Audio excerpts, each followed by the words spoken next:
Yes, my child? The ritual of purification is complete. Well done. Sithis has been appeased, and the time has come to acknowledge and reward your unwavering loyalty. The Black Hand is most pleased with your progress. You have been invited to share in secrets that few within the Dark Brotherhood even know exist. Your life in the sanctuary is over. Those contracts are behind you. Now, you will serve the Black Hand. You will serve me. From this moment forward, you will walk in the shadows as my silencer. You will receive contracts only from me. Your new life has begun. Listen well, child. No longer will you receive orders directly. Instead, you will visit dead drop locations scattered throughout Cyrodiil. Your next contract can be found at the Dead Drop on Hero Hill, southeast of here. A hollow in the moss-covered rock contains all you need to know. When you leave here, we'll not speak again, unless I deem it necessary. Ah, yes. There is one last thing. I have for you a very special gift. Waiting just outside is a magnificent steed named Shadowmere. She has served me well. I present her now to you, as a token of my trust and love. Now go, and may Sithis guide you in this new stage of your life's dark journey. The Black Hand is the Dark Brotherhood's ruling council. That hand consists of 4 speakers and 1 listener. 4 fingers and a thumb, as it were. This you already know. What is not commonly known among our family members is that the Black Hand employs a few additional numbers. As every hand has fingers, does not every finger have a nail, a claw, a talon? Every finger of the hand, every speaker has such a nail. These are the silencers. Each speaker employs his or her own private assassin to extend their reach and strike forth as necessary.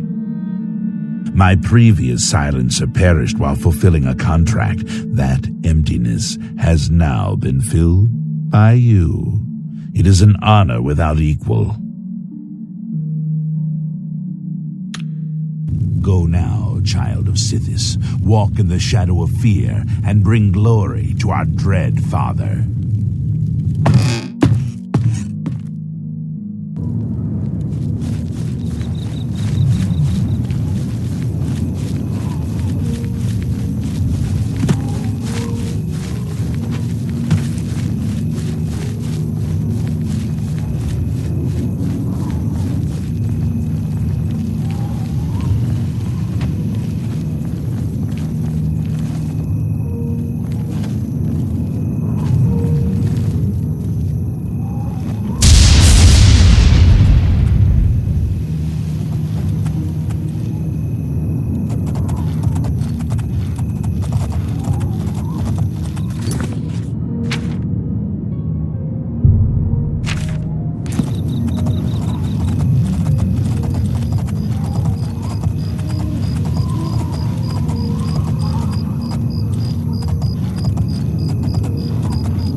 Yes.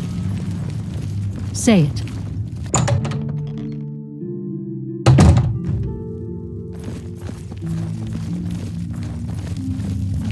The esteemed cat burglar honors me.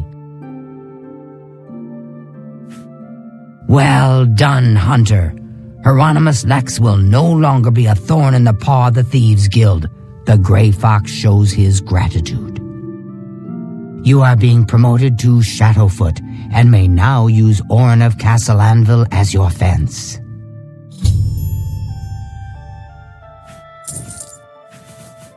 I have no more jobs for a thief of your skill. You have no need of the Doyen to provide you work.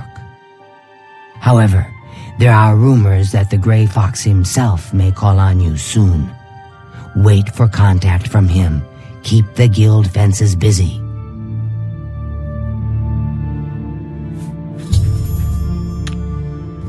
Shadowhide the Hunter.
You notice that Ruin seems to be lost in thought, occasionally glancing in your direction as if considering whether to ask you something. You know me too well, my friend. So much so that you always know when there is something on my mind. Very well. I have yet another question for you, though I wonder how weary you must grow of my constant questioning. This query relates to my recent vacation into the abyss of the faithless and what I have learned during my time there. When you and I were both young, we learned through some form of experience that fire is dangerous, and more importantly, that it burns. In my case, one of the elders in my sect took hold of my hand and pressed it up against a glowing coal, burning the scales that touched it. To this day, I still wear the scars of that experience. You see here on my right hand. But because of that, I bear no other scars wrought of burns. My elder was cruel to educate me in that manner, but in some ways, his actions were a certain kindness. Rather than risk me being severely wounded or killed while learning on my own that fire is dangerous, he taught me early on in a controlled way. Tell me, my friend, is being cruel to be kind a worthy concept? That is my belief as well. Though my experience was not particularly pleasant, in the long run, it was for the better. And I suppose that to some extent, I appreciate the fact that the elder swallowed his compassion, assuming he ever had any, in order to perform that action. By having my hand guided into the fire as a hatchling, I knew enough about the dangers of fire to guard myself against it. And even though encountering fire is sometimes unavoidable, I can at least prepare myself for any experiences with it based on my knowledge of it. In other words, my education encompassing fire has provided me with the ability to deal with it in an effective manner. Yet never was I educated in the transition of life to death. After all, it is impossible for anyone to scar a youth with death, to teach him of it. Because I did not expect it, and certainly did not expect to be resurrected, I could in no way prepare for its effects on my soul. You notice that Ruin's eyes appear sunken, and his gaze is distant and unfocused. You cannot begin to imagine what effect such an experience has on a mortal spirit such as mine. I am not too sure. There is a certain taint that I can feel clinging to my soul, like a stain in a place that I cannot reach to clean.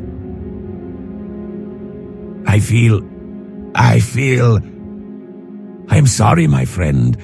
I do not know what I feel, except for unclean.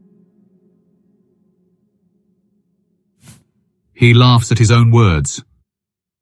I think that you are already doing all that you can. You see, my friend, despite the fear that clings to me like mud, it is somewhat comforting to be back in your presence once more. He laughs at his own words. Don't take that out of context, mind, but instead take it as a statement of fact that I prefer your company to that of the abyss of the faithless. I will talk about this with you again when I can gather together my thoughts.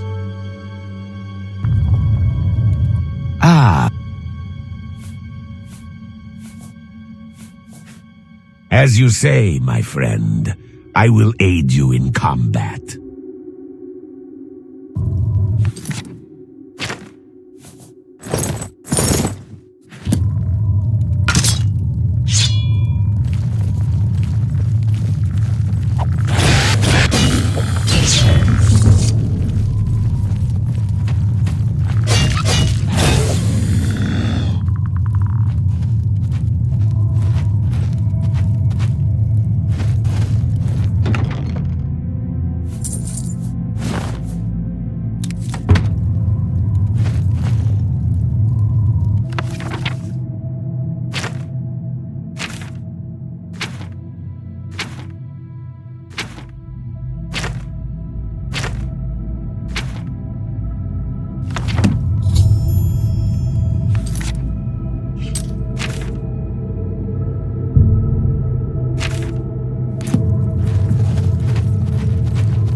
You have my ear, citizen.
Get out there and lighten a few pockets.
have a message for you from the Grey Fox.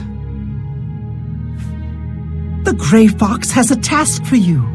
Meet him at Helvius Cecia's house in Bruma.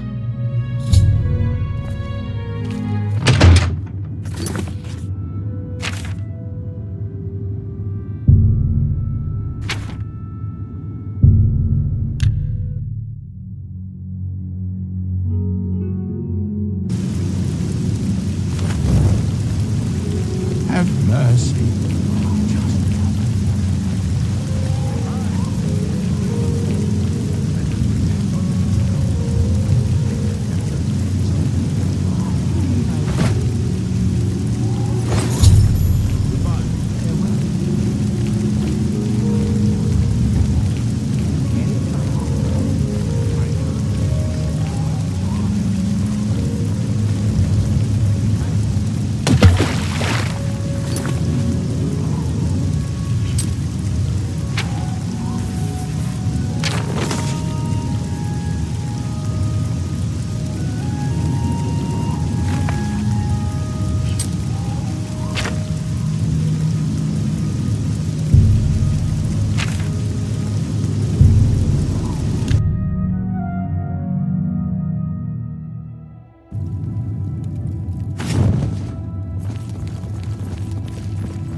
The Grey Fox is waiting for you.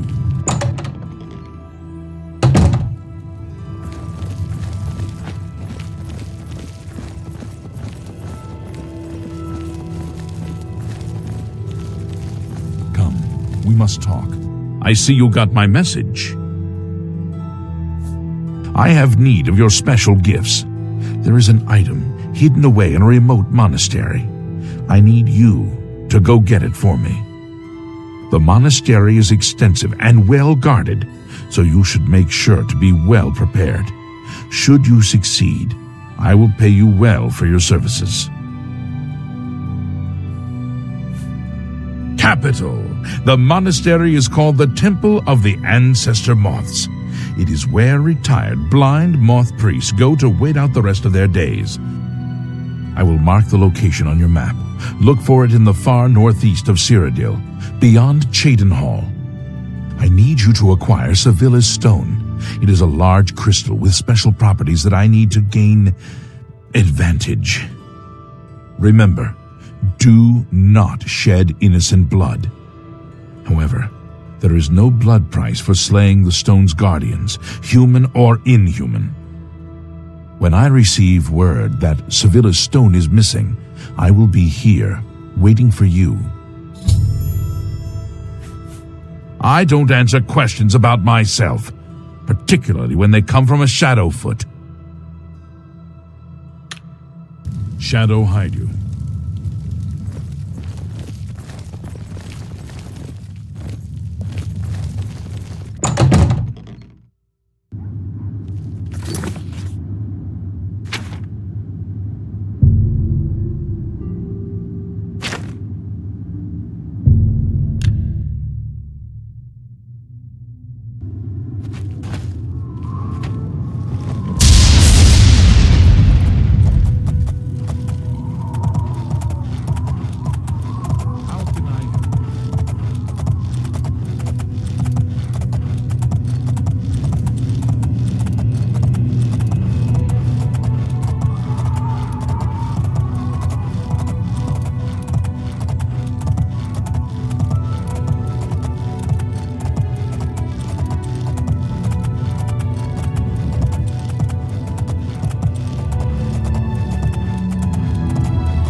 Hello there. I'm sorry, you startled me. My nerves get rattled rather easily these days, I'm afraid. Living alone will do that to you. Now, is there something I can help you with? My children? Whatever for? Oh dear. Excuse an old woman's stupidity. You're here to pick up my gift list. Using your gift service was the smartest thing I've ever done. My children are spread across Cyrodiil, and it's so hard to shop for them all. So here's the list of all my precious little ones, though I dare say they're not so little anymore. They grow up so fast, I swear. You'll notice that the list gives each child's location and some suggestions for gifts. Oh, and here's the gold I'm supposed to give you. Now please go. Those children are so dear to me, and I'd really like you to get them something special. Thanks again.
Hello, stranger. Welcome to the Temple of the Ancestor Moths. What can this peaceful monk do for you, stranger? I don't understand what you mean. We can see just fine. Who is this, Sevilla? A former lover, perhaps? I don't know anyone by that name. All right. Really? What nonsense. Oh, you can't scare me. Oh, don't try to manipulate me. That's right, exactly. We serve the retired moth priests from the Imperial City. The work they do leads to progressive blindness. They live in utter darkness in the secret catacombs. Of course, it doesn't affect them because they're blind. I really shouldn't be telling you this, but I know you are trustworthy. The blind monks in the catacombs guard the stone. It's said to have magical powers. Don't tell Heridi I said anything. I could be banished for telling you. I can't reveal that. It would be far too dangerous. I don't know you that well. I can't reveal that. I can't reveal that. It would be far too dangerous. I don't know you that well. For you, of course. Well, isn't that sweet of you? Okay, I'll show you, but only because you are my dear friend. Follow me. Please be discreet and don't bother the other monks. May you always wear soft silks.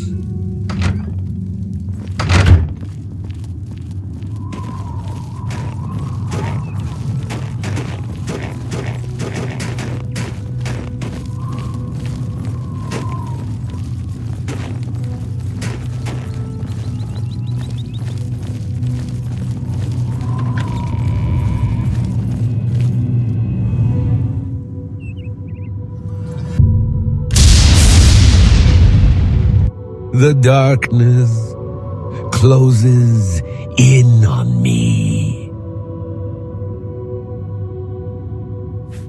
Despite your words, Ruin doesn't seem to see you, instead looking around him in terror. Where am I? How did I get here? Suddenly he screams, grasping his chest as if in terrible, terrible pain. Ah! The black-robed Red Guard. The drink. It was poison. My heart! It feels like it is going to explode. Yes. It is me, black-robed one. What do you want of me? Please, don't kill me. I will do what you want.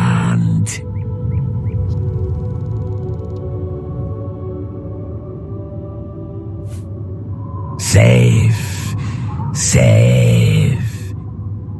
Missing Tooth looks around once again and visibly relaxes as he realizes that you are not the black-robed Red Guard he feared. How can I be here? The last thing I remember is pain in my chest. My heart was on fire. The black-robed one, he poisoned me with a drink he bought me at the tavern. He killed me for refusing to help him.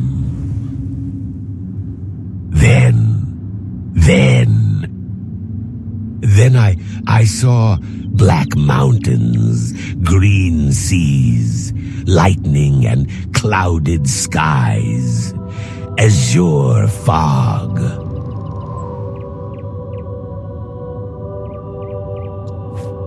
Yes, that was it. I was sent there because I had not found a god. All eternity in that hell. But somehow I am alive again, but not alone. There is another in my head here. Do you know who he is, stranger? Another Argonian, then.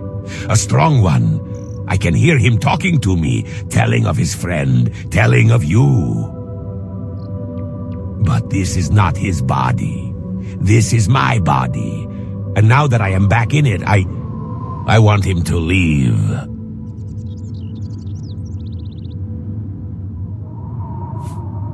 No, we cannot. There isn't enough room.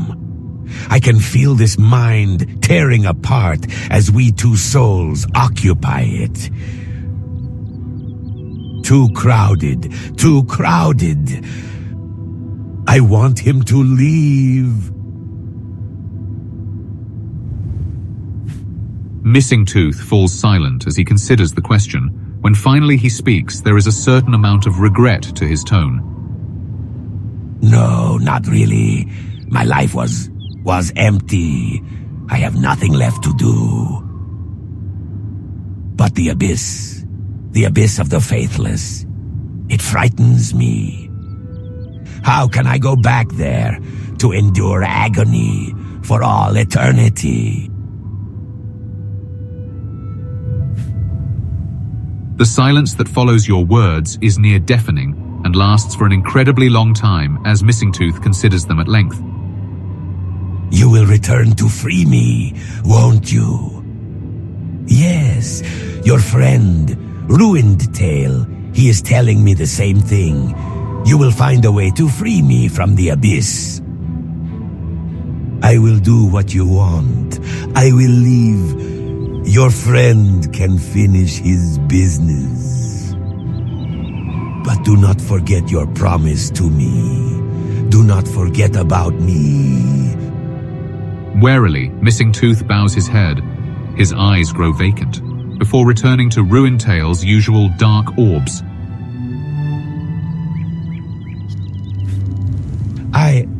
I am sorry, my friend. I do not know what has come over me of late. It seems that every time I close my eyes, even if only for a moment, I find myself trapped once again within the darkness of undeath. There are some things that no mortal is meant to see, and the empty void in which the faithless linger after death is one of them. We spoke before, and I told you that by being exposed to fire, I learned of its dangers, and hence could be prepared for its effects and its wounds. Yet nothing could prepare me for what I experienced in the other realm. The shock of the transition into death, the sights, the fetid smells.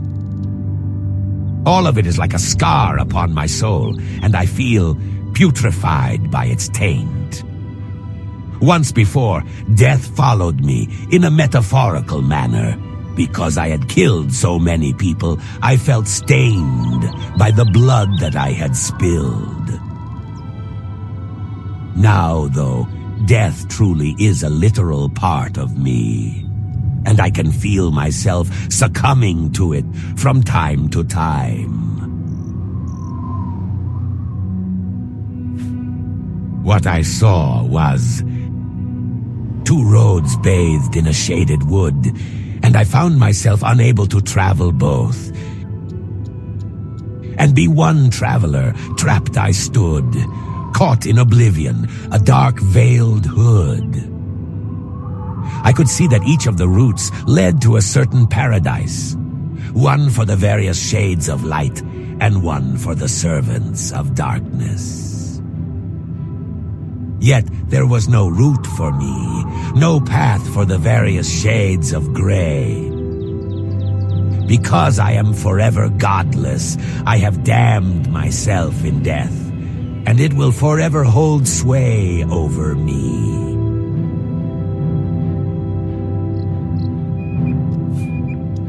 I do not think so, my friend, because I cannot get past the hypocrisy of the gods. I cannot fathom the value of worshipping a god that toys with us mortals so mercilessly. Why worship a god when he cannot guarantee a good life and a peaceful death? Why delude myself in such a way?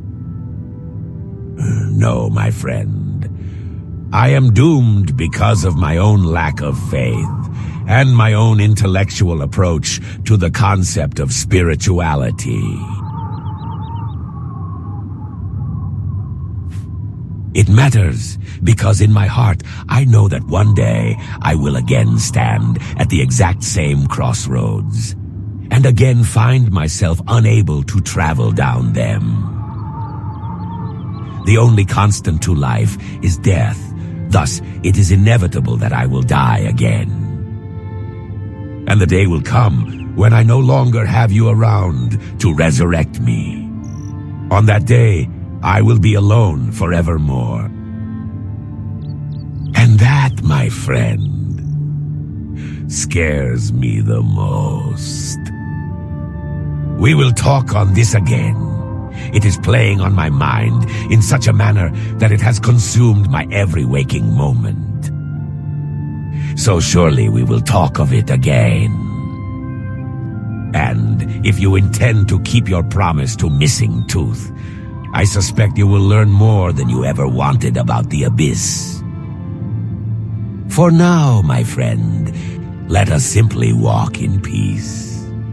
I look forward to the silence of having only one soul within my mind.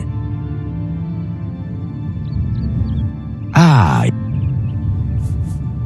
All right, I'll wait.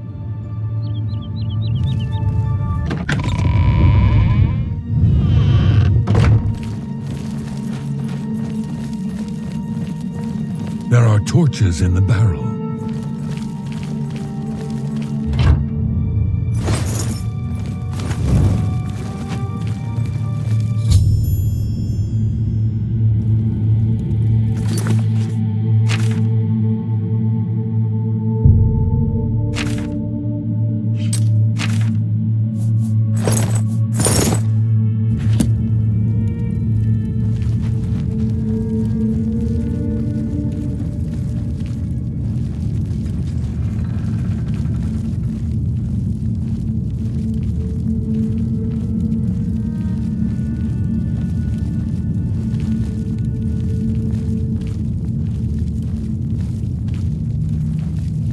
Hello? Who's there?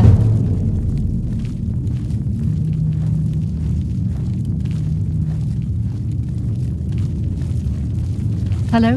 Who's there?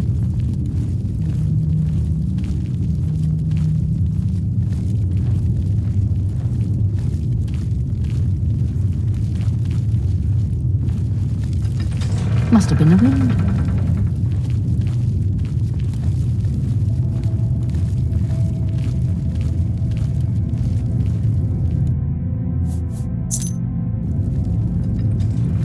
Hello?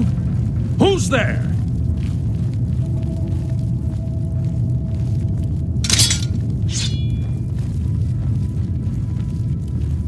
Huh? Where did you go? Come out where I can see you!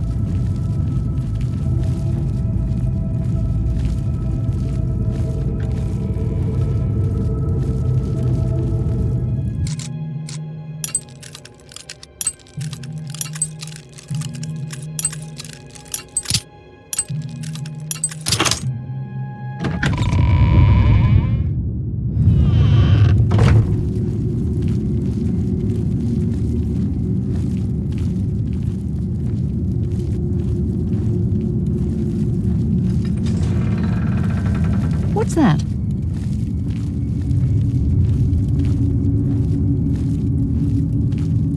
Huh?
Let us depart.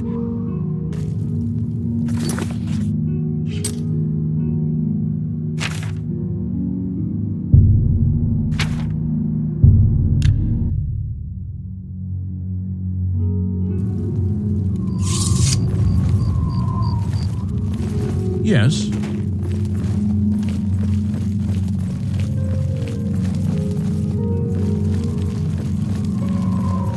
The gray fox is waiting for you.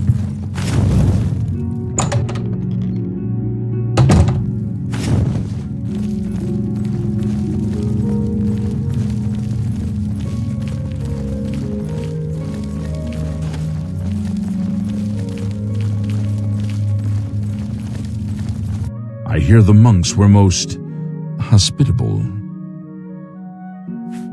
My sources tell me that Sevilla's stone has gone missing. Do you have it with you? Capital! Now I can see past the palace defenses. Oh, it's a good thing the Emperor didn't know they had this stone. He would have had it destroyed or taken it from them and kept it under lock and key in the palace. When I have learned what I need to know, I will call for you again. Let us leave Helvius's house now. He has served me well and deserves his peace.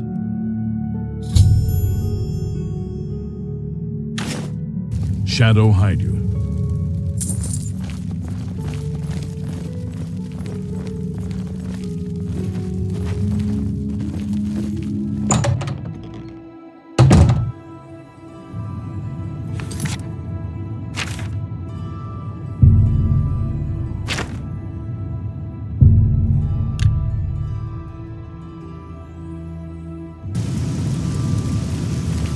What is it, citizen?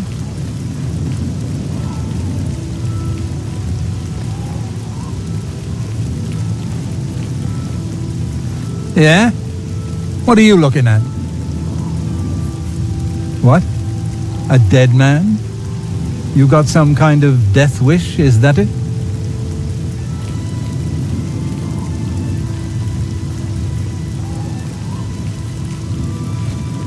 Speak.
It's good to see you again. I have a message for you from the Grey Fox. The Grey Fox has a task for you. Meet him at Malintus Ancus's house in Coral. Yes, I did. After you saved me in Castle Skingrad, I vowed to join. I was having no luck on my own. Now I am running errands for the Grey Fox himself. I owe you much for your help. May Shadow hide you.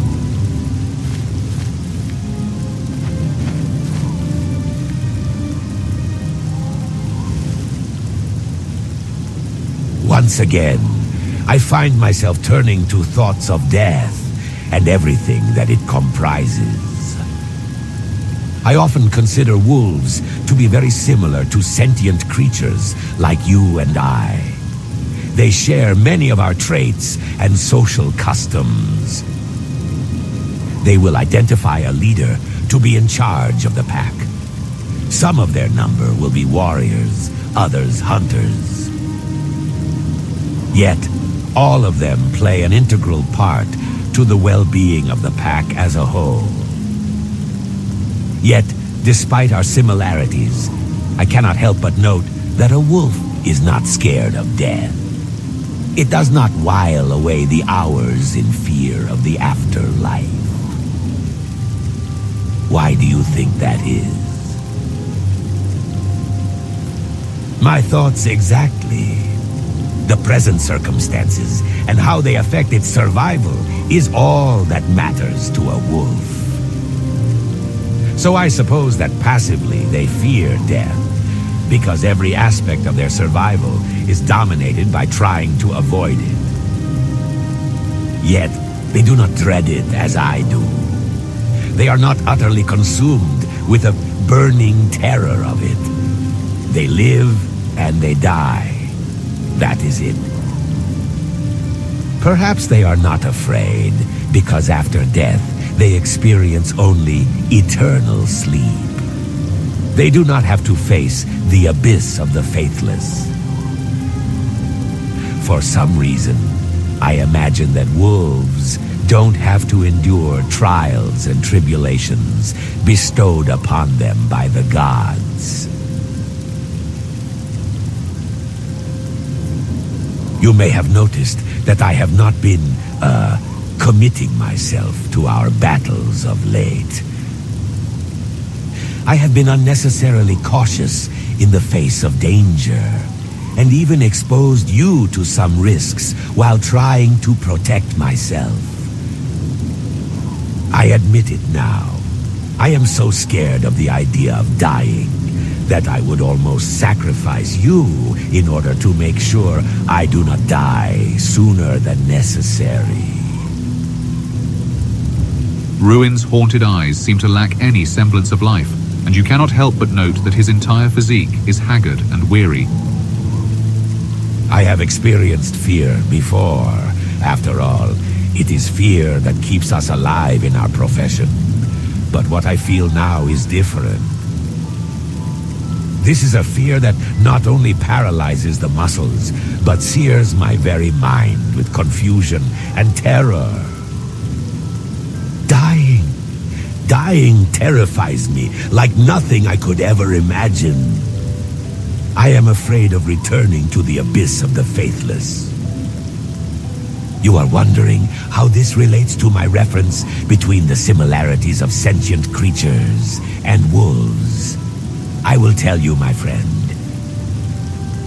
In a wolf pack, when a wolf becomes injured, lame, or shies from a fight, he is left behind to fend for himself.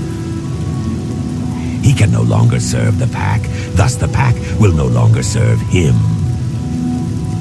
You and I are a pack. We have joined together in order to pool our resources in terms of fighting, hunting, and socializing. I am the lame wolf. I am injured by my crossing into death. I have shied from the battle and exposed my packmates to danger. As our pack leader, and for the good of the pack, what will you do to guarantee our survival?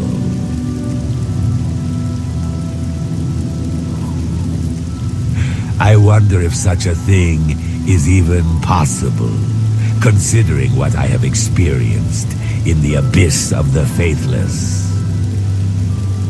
While I am pleased with your answer, I cannot help but think that it is hardly the best course for you to take. Remembering earlier that I pointed out survival as one of the primal instincts that we sentient creatures still adhere to. It would seem that survival is outweighed by other factors when it comes to the decisions you make in order to protect the interests of our pack. Perhaps I haven't been giving sentient creatures enough credit. Or perhaps you are merely an exception. Strange. Talking to you seems to have helped somewhat. Thank you, my friend.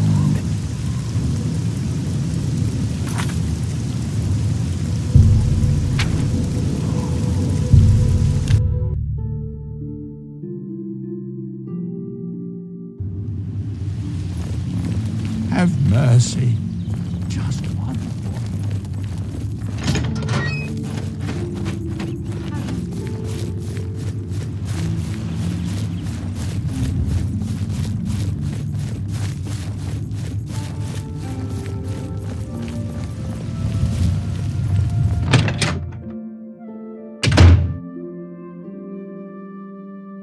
I have need of your services once more.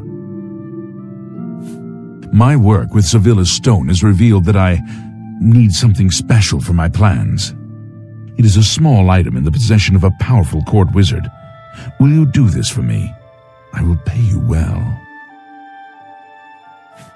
Capital! Bring me the Arrow of Extrication. It has a key-shaped head. Verville's court wizard, Fathis Aren, recently acquired this unique item. You may kill Fathis if necessary, but not in the castle. My spy network will tell me when you have it. Return here with the arrow when you do. Now, we should get out of Melintus's house before we wear out our welcome. Shadow hide you.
Excuse me, my lord.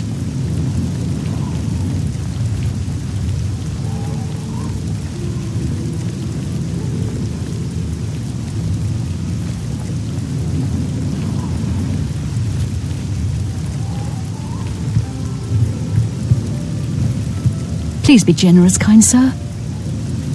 Everyone knows he's the court wizard, but I reckon you want to know more. Is it worth a few coins? Fair enough. Fathis is also the wizard in the tower southeast of town. He keeps his most treasured items there, not in the castle. Only Fathis can open the door to the tower. But there is supposed to be a secret passage somewhere in the castle that leads him to his tower.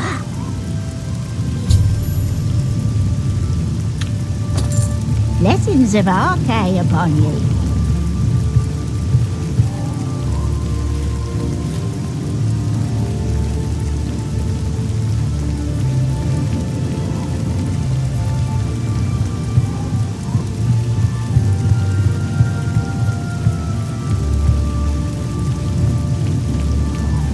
So tiresome.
As you say, my friend, I will stay out of combat.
have been wondering whether or not people worship a specific deity for a reason, other than the obvious.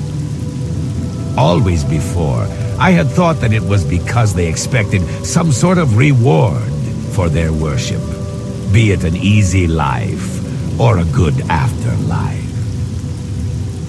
Now, though, having witnessed the terrifying raptures of death, and having been struggling to live with the fear associated with it, I realize that ultimately, worship of a god is merely a placebo. It is the illusion, the feeling of self-satisfaction that comes with knowing you have devoted yourself to something you truly believe in. The gods could be nothing more than myths, yet thousands of sentient beings are content to devote themselves to this myth for the happiness it brings. To die content in the knowledge that you have lived a good life is a rewarding afterlife in its own way. Yes, I have, my friend. I have decided what it is that I am going to do in order to overcome my mounting fear of death. While I still find it hard to believe that any sort of deity is worth worshipping, I can see no harm in at least learning about the different gods. Yet at the end of the day, it's not really fair for me to be so suspicious and critical of the gods and their worship, when in reality I know very little about them. So, I plan to rectify that by expanding my education. At the very least, it will distract me from the fear that now plagues my mind. It is for this reason that I have a small favor to ask of you, should you be of a mind to hear it. I thought that perhaps, I confess that I find this hard to ask, since it goes against much of what I have said in the past. I thought that perhaps if you could find me a book on the different gods, I might be able to learn which one of them most suits my own beliefs. It is a long way from worshipping a deity, but it is a start. I may not be able to cheat my fate, but perhaps I can embrace it without fear. Can you do this for me? I don't doubt that you could. But wouldn't it be a dreadful burden to have to spend such vast quantities of time lecturing me in such mundane topics? Ruin's smile seems to stretch across the entirety of his face, and you are almost certain that he is blushing beneath his scales. And I enjoy spending time with you. But the fact that I have no qualms about bumping scales with you isn't the issue. The fact of the matter is that regardless of what you know, your opinion will be biased in one manner or another. Thus, forgive me for saying this, it is a jaded view, and at odds with what I want to accomplish here. If I am to learn of the gods, and find myself a deity to investigate further, I need to do it on my own, and without any outside influence. Regardless, though, I do appreciate the compliment. Perhaps I should endeavor to spend more time talking to you when we aren't traveling. I know it's somewhat of a nuisance, but I really would appreciate it if you could acquire the book for me. Thank you, my friend. I am pleased to see that you understand the importance of my request. There is no hurry, but if we happen to end up near a book dealer, perhaps you could look on my behalf. Until then, let us continue on our way. The day seems somewhat brighter for some reason. Ah.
Looking for a room?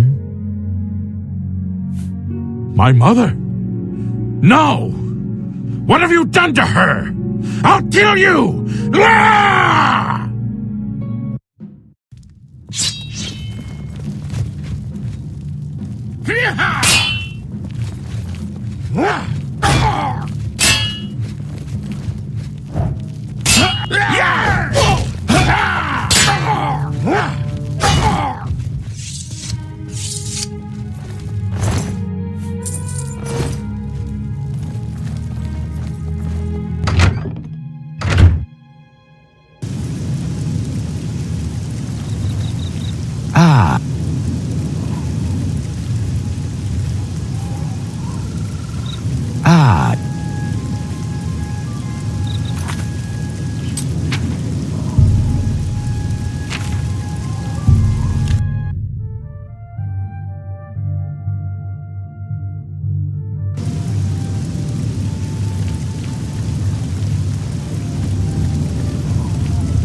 Stop right there, criminal scum! Nobody breaks the law on my watch! I'm confiscating your stolen goods. Now pay your fine, or it's off to jail. Then pay with your blood!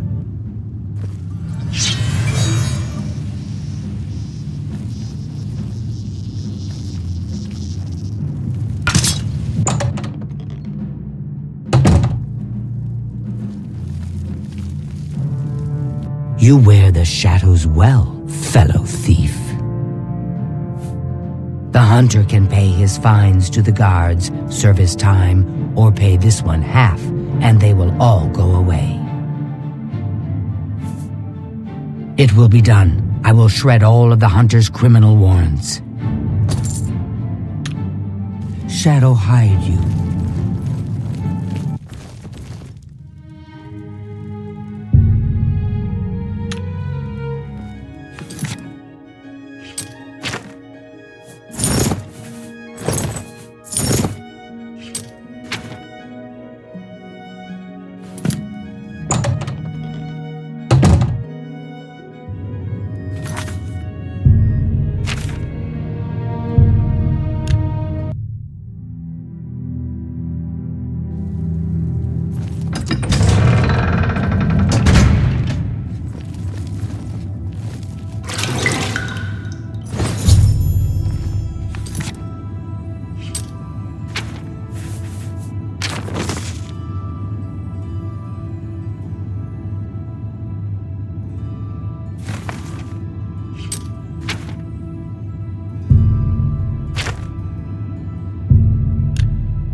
Let's talk. I've been waiting. Do you have the arrow of extrication? I'd hoped for the whole arrow, but that is not your fault. I will have to have it repaired. This arrowhead advances my plan to... never mind. I may have need of you again in the near future if my plans hold. Here is your reward. I am also promoting you to Master Thief in the Thieves' Guild. Fathis Uls of the Imperial City will be your new fence. Shadow hide you.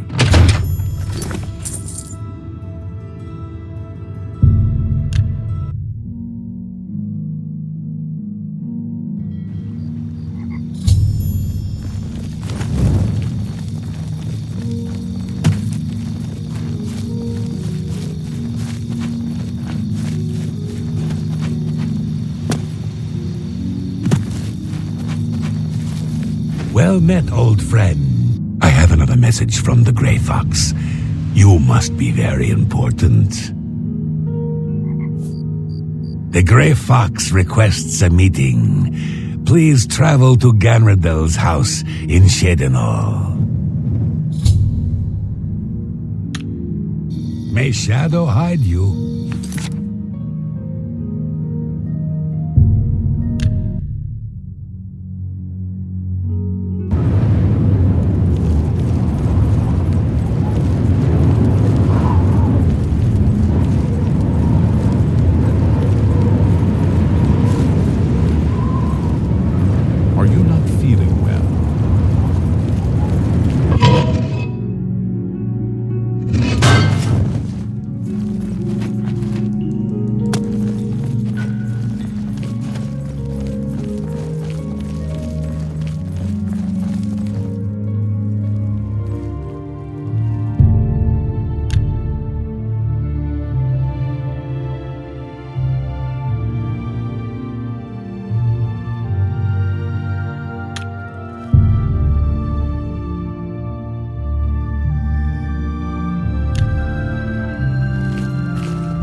get out there and lighten a few pockets.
What is it, citizen?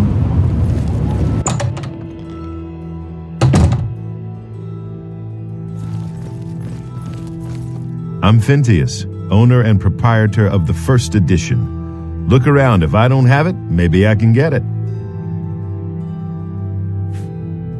Ah, yes, a book on the gods. Well, you're in luck, my friend. I just so happen to have exactly the book you are after. The Gods of Tamriel, it is called, written by the famous Stephen Prince, royal scribe of Bruma. You should find it an interesting read. And it can be yours for the low, low price of 35 gold. So, do we have a deal? Here you go, my friend. I'm confident that you will enjoy it thoroughly. Now, is there anything else I can get you? You're sure? Very well, then. Well, perhaps I can interest you in something else. I have a complete collection of the lusty Argonian Maid Chronicles. Upon realizing that his sales pitch has fallen flat, Phintius returns to what he was doing when you arrived. You have acquired the book that I sought. I cannot thank you enough for this, my friend, and I promise that I shall find some way to repay you for it. Let us continue on our travels. I shall engross myself in the book when we stop to rest.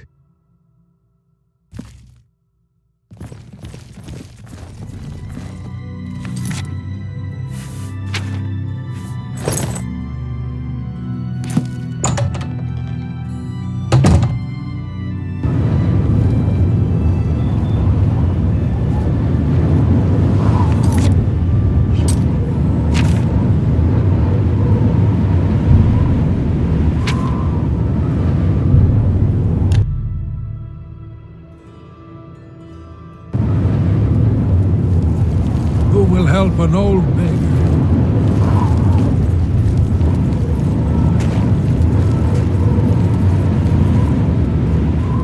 Ah.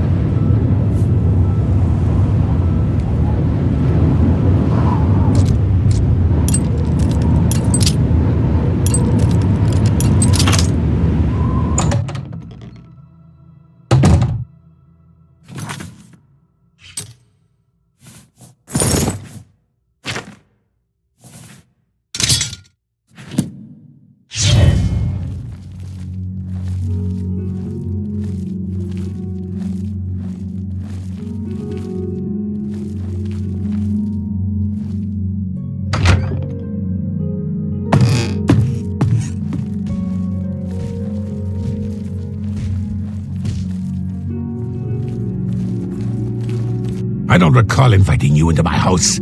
Leave quickly, or we will have a problem. See this? What is this treachery? Who sent you? I don't know who is behind this outrage, but I will have blood. To the void with you, assassin.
Let us depart.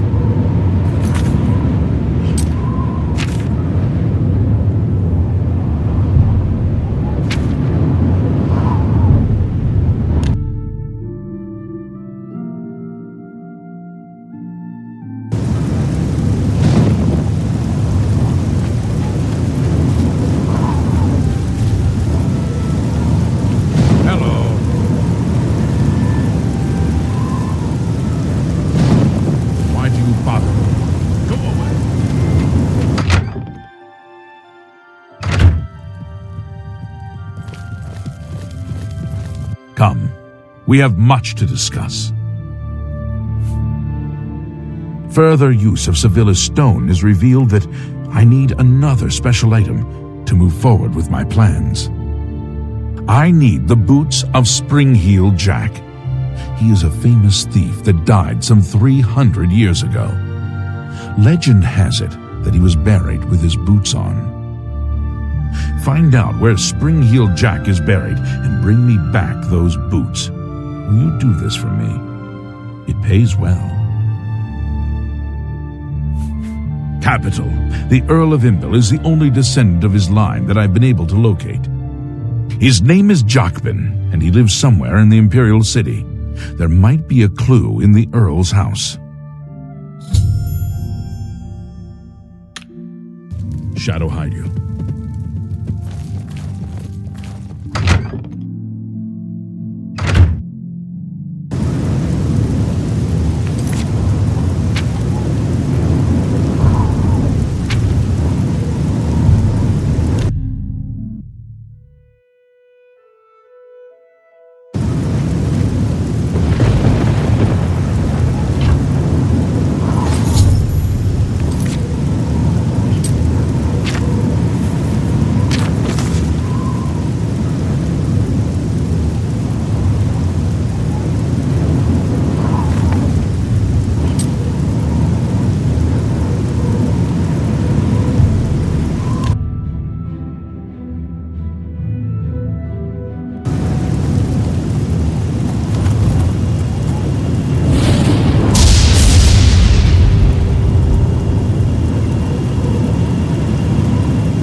You want to see my equipment?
Come on. Are you not feeling well?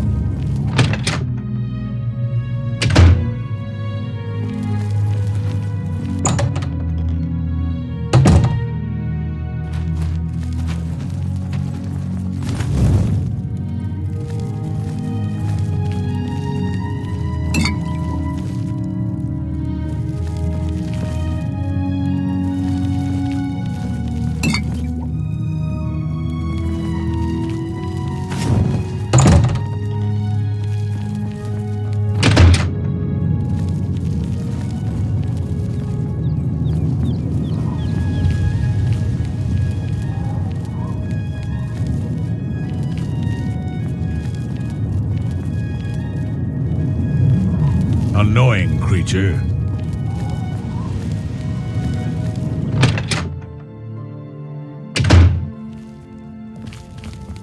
May the wind be on your back.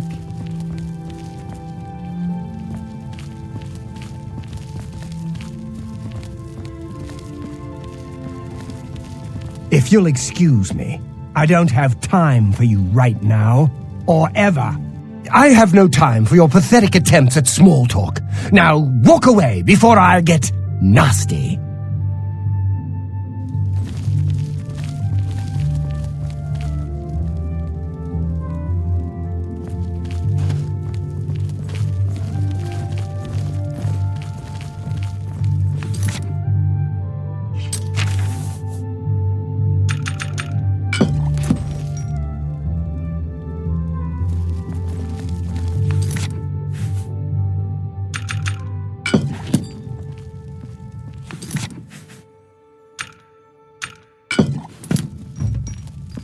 How are you?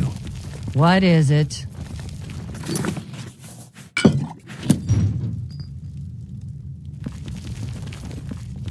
What?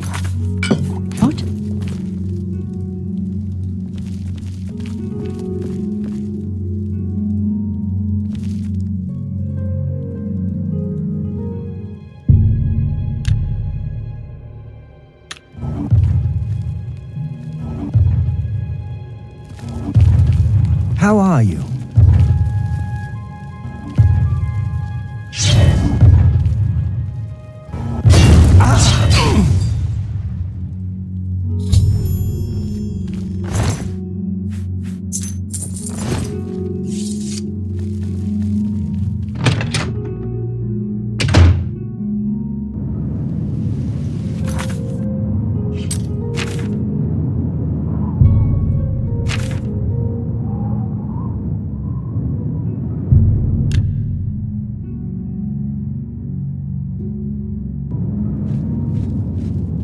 For the first time in a long time, Ruin's composure appears to be one of peace, with the torment that has haunted him gone from his eyes.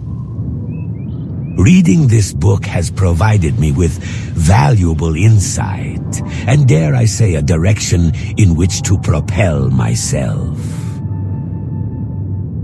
I have found a deity that is close to my own heart in terms of what he expects of his followers and what he offers. And though I still would not exactly call myself a believer or even a follower, I find that reading about him helps to alleviate my mounting fear.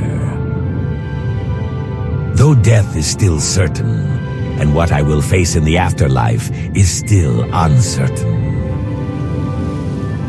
The insight I have gained into death is akin to the elder who burnt my hand in order to teach me about fire. By exposure to it, I understood it, and thus did not fear it. The same goes for death and the afterlife. The one thing that reading about the gods has done for me is to prepare me for the one thing that I can never avoid in life: death. I have you, and only you, to thank for that, my dear friend. I will not tell you. No, please, my friend, do not look so insulted. I choose not to tell you because it is not related to our relationship. Suffice to say that I have found a god that I am genuinely intrigued by, and it has alleviated a great many of the fears I have felt. You made that possible, my friend. You and you alone have made every positive aspect of my life possible. To the same extent that everything bad about my life has stemmed from my past, everything good has revolved entirely around you. As much as this deity in my book is my god in death, you have been my god in life. I worship you even as I love you. Never forget that, my friend, because it is the most important thing that I can give you. And like a treasured possession, I want you to take that with you, forever, regardless of what happens. Perhaps I am, or perhaps not. Let us call it a precaution. Of late, I have had dreams and foreboding visions warning of a certain unpleasantness that is to come. A great blackness that bathes the land in a looming shadow, bringing both death and despair for the two of us. Something is coming, my friend. Something like nothing that either of us has ever seen before. Something that makes all that we have experienced so far seem completely insignificant. And I anticipate that it will herald the end of our companionship. Ever the pessimist, I suppose. I want you to be ready, my friend. Completely ready for any and every eventuality.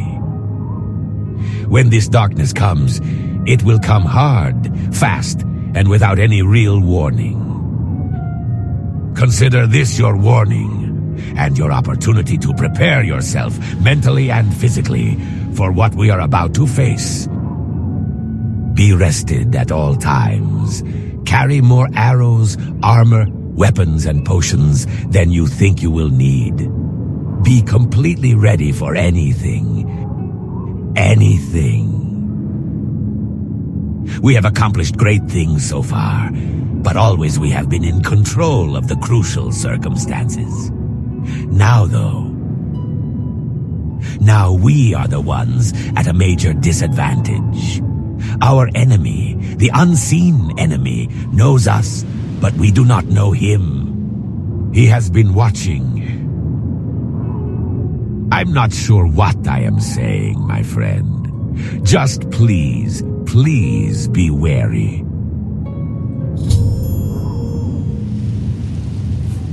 I am pleased to hear this, my friend. But I tell you true, I'd much rather you heed my earlier words than to remember my warning. If for any reason we should part, carry my words with you always. Remember them in times of loneliness and darkness. Use them to rekindle fond thoughts of me.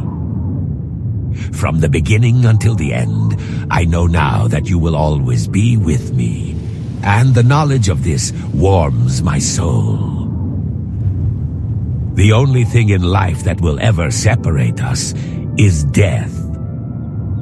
Yet I know that even should such a thing happen, we will find each other and journey together in the next life.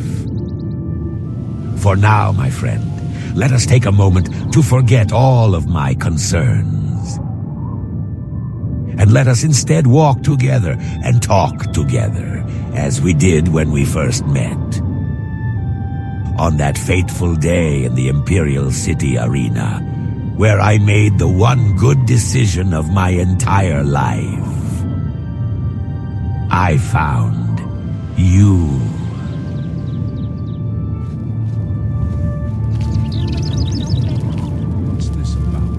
Heard any news news lately? If you're looking for books, first edition is...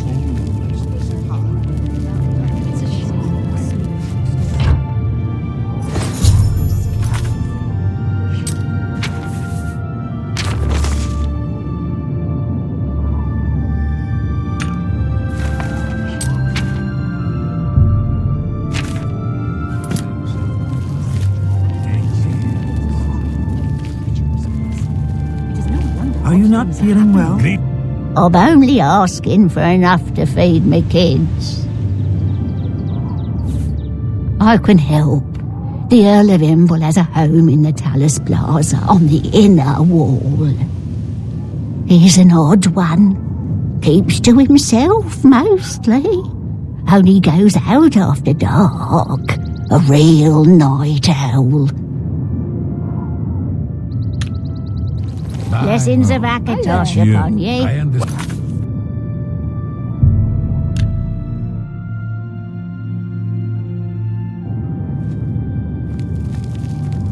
What is it, citizen? What?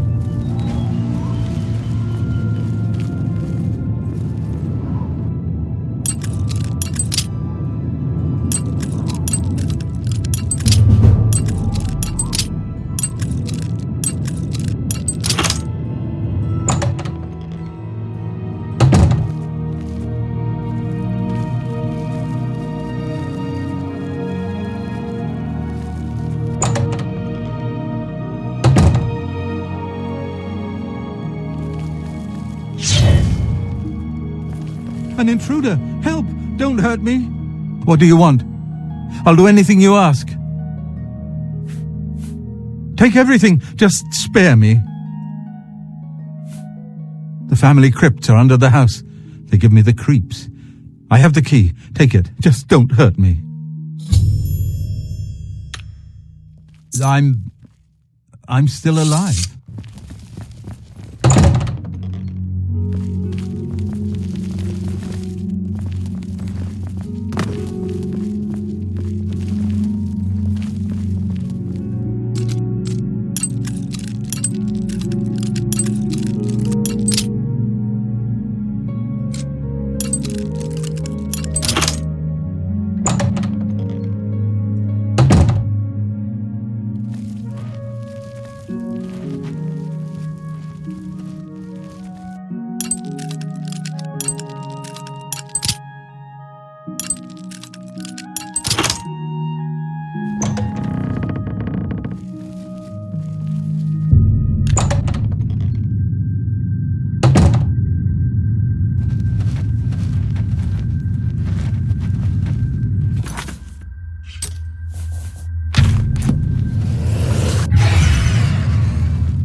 He's waiting inside.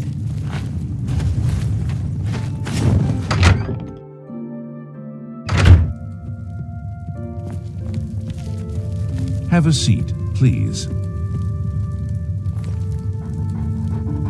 I assume you found Spring-Heel Jack's tomb. Did I know him personally?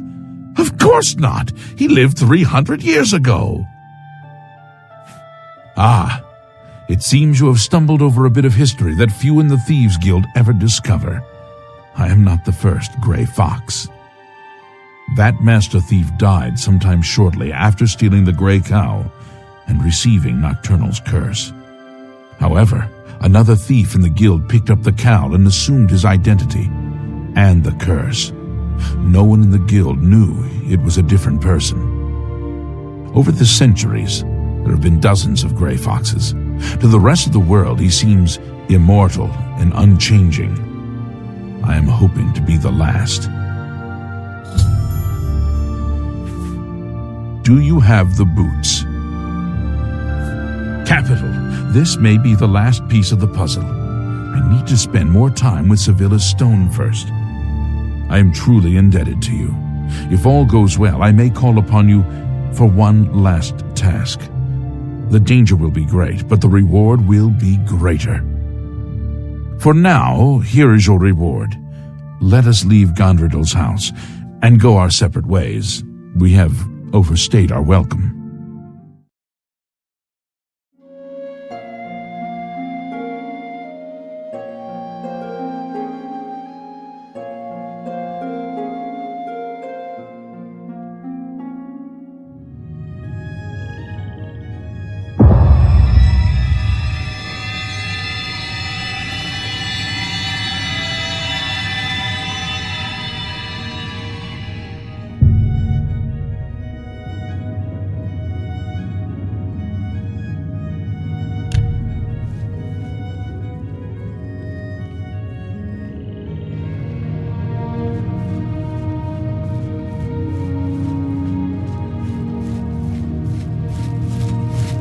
Twilight's face is a curious mixture of surprise and misery as he recognizes you. It would seem that the Black Hand of the Shadowscales has a much longer reach than I thought. And they deal with those who dissatisfy them quickly and effectively. From your injuries, I suspect that your attackers were interrupted before they could finish the job of disposing of you. But the absence of your pet lizard tells me that they have likely completed at least half the task. Twilight laughs, though there is not even the slightest trace of humor in his outburst. Ha ha ha ha! I never would have imagined it, but it seems that you and I have something in common after all. It would seem that both of us have irritated the powers that be within the Shadowscale hierarchy, and have warranted being dealt with by them. Gloom, the Shadowseeker Necromancer, I believe you are familiar with his talents, has been taken by the Shadowscales. And Shade, who was drinking with him at the time, has been badly injured. Midnight and I interrupted the attack, but they escaped with gloom. Now he is at their mercy, as I imagine your beloved reptile is as well.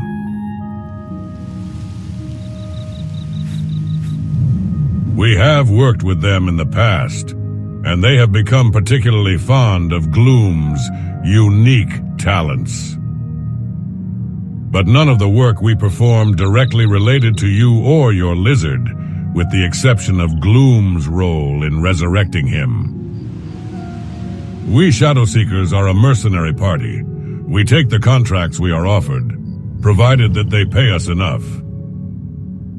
And, within reason, we won't discriminate based on whether or not a contract is morally acceptable. You and I, as businessmen within our chosen profession, surely can agree that business is business. We do what we must to make a profit. After events of late, some of which have involved you and your pet lizard, and the sudden demand for our services ultimately inflating our prices, I determined that the pay the Shadowscales were offering simply wasn't enough. There are far more profitable enterprises elsewhere. When the Shadowscale hierarchy, a dark hand by the name of Eyes of Obsidian, learned of this, and of our involvement with you, he immediately assumed that we had betrayed the Shadowscale sect. Gloom's resurrection of Ruined-Tail for you verified that claim. He decided that we knew too much, and so were a security risk. The rest, as they say, is history. What the bloody hell do you think I'm going to do? I'm going to go and get Gloom back, or if it is too late for that, slaughter all of those involved in his kidnapping. Midnight and Shade are preparing their equipment now, and I'm en route to purchase some additional supplies to make the task more decisive. As we know quite a bit about the Shadowscale Stronghold in the Imperial City, we should be able to exploit the few weaknesses that exist. With any luck, we will be taking our payment for this task from the bodies of dead Argonians. That is assuming that your pet lizard is still alive now, isn't it? Despite how much I may be opposed to this idea, the fact of the matter is that you are efficient at what you do and could be of use to us during the attack. If you want, you are welcome to come with us and battle the Shadowscales using our tactics and approach. Alternatively, you can attempt the rescue on your own. This isn't as foolish an idea as you might think. There is a lot to be said for the lone wolf approach. Even if you don't want to slaughter your way to your pet lizard, there are other means of accomplishing the task for the more cunning individuals. You might even learn something interesting, if you can convince the Shadowscales that you're worth talking to. Regardless of what you choose, I'll provide you with what I know about the Shadowscale Stronghold, and I'll even lead you there myself. If you happen to kill a few Shadowscales on the way, it can only make our task easier. Just be sure to make it messy. So, what are you going to do? Twilight nods solemnly. I expected as much. In my youth, I was a big fan of the lone wolf approach as well. And there is something satisfying about dealing with your problems on your own. A sense of accomplishment. Of victory. All right. Here is what I know about the Shadowscale Stronghold. Hopefully it might help you in your incursion. The Stronghold is divided into 3 sections. The entrance, the training halls, and the arena. The entrance is comprised of the gatehouse, the Shadowscale barracks, and their church to Sithis, the Dark Father. To leave the entrance section of the stronghold, you will need a key from the battle mage on duty, who can be found in the barracks. The training halls consist of the armory, the practice rooms, and the library with attached lecture hall. To gain access to the arena section, you will need 2 keys, one from the Shadowscale Battlemaster and one from the Shadowscale Librarian.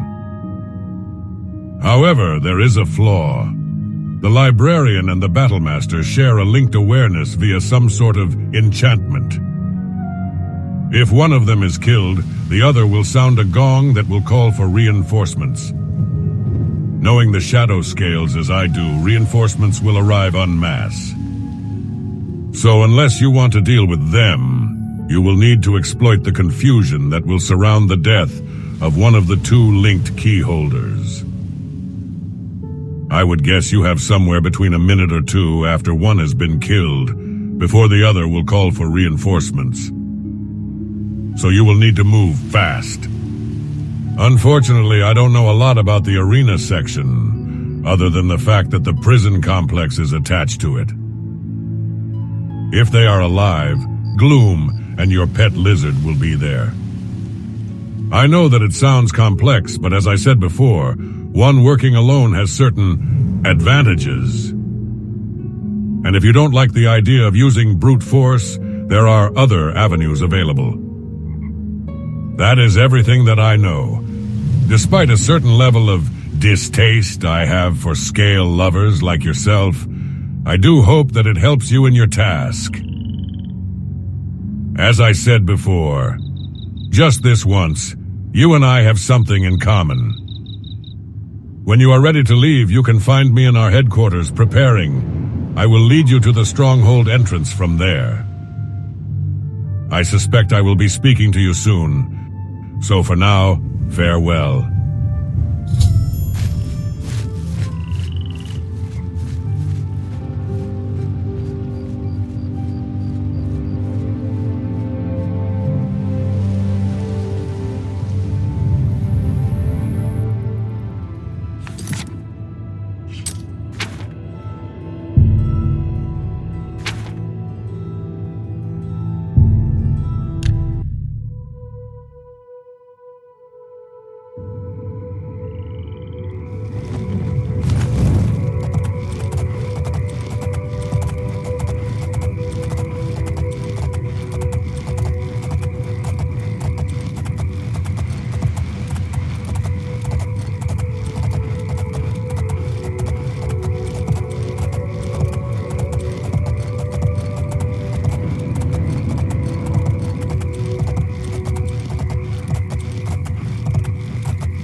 have mercy. Just one coin.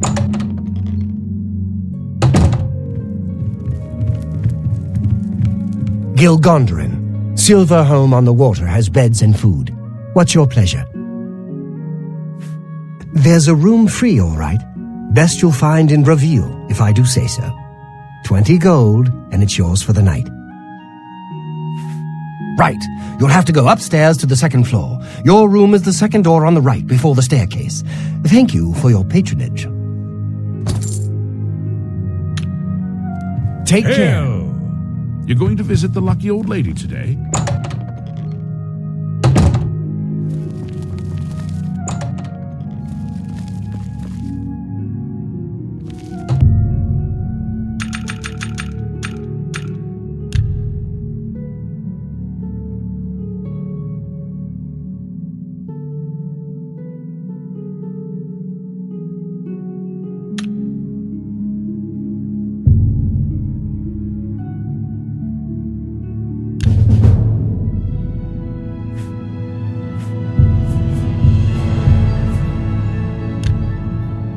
I have another message from the Grey Fox. The Grey Fox requests a meeting. Please travel to Athralo's house in the Imperial City Elven Gardens. May Shadow hide you.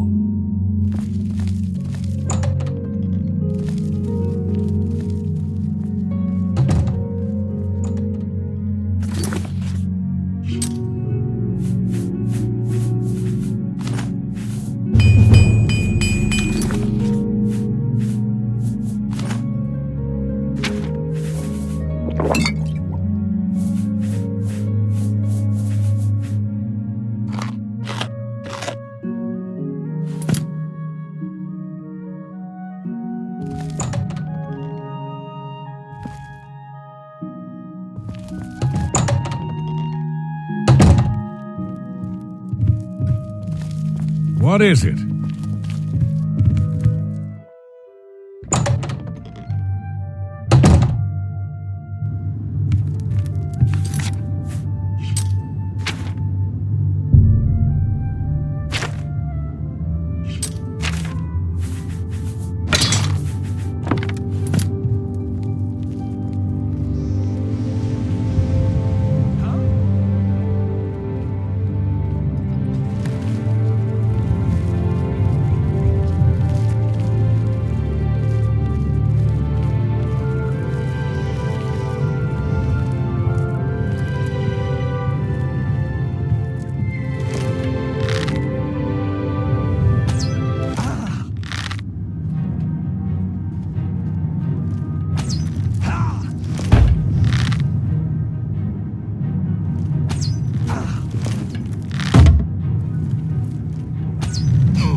No!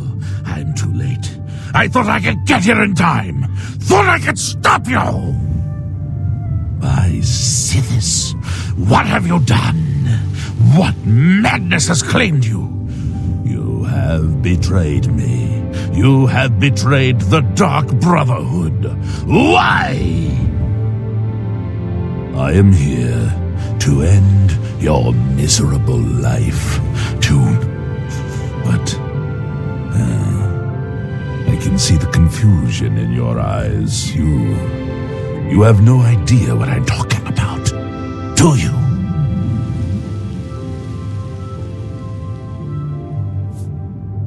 Your first dead drop contract, you carried that out, killed Celidaean. After that, you eliminated the Draconis family, as ordered then. Betrayal. Your dead drops went unvisited, your targets ignored. Instead, you have been systematically killing off all the members of the Black Hand. Jagasta, Shalines, Ulval Ulvani, Havelstein Horblood, speakers and silencers all, and Ungalam, the listener himself. The surviving members of the Black Hand know that you're innocent. They know that you are only following orders. They believe I am the traitor.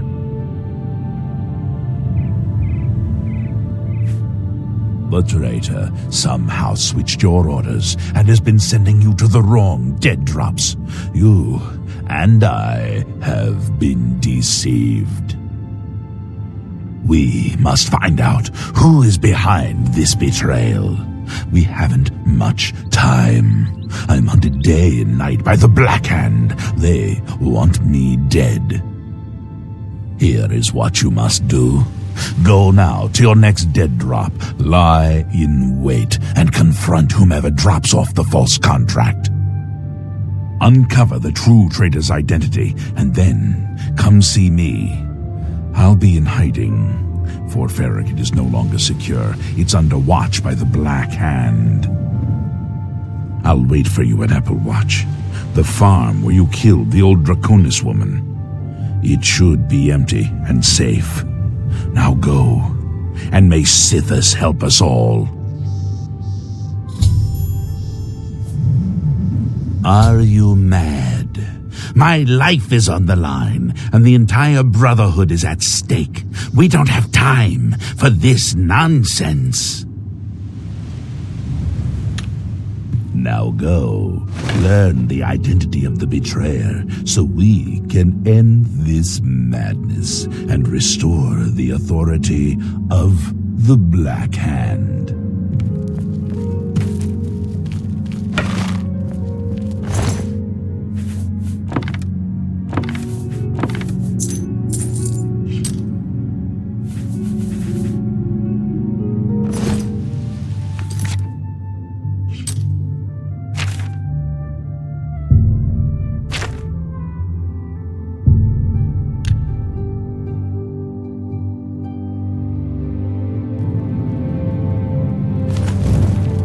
Are you not feeling well?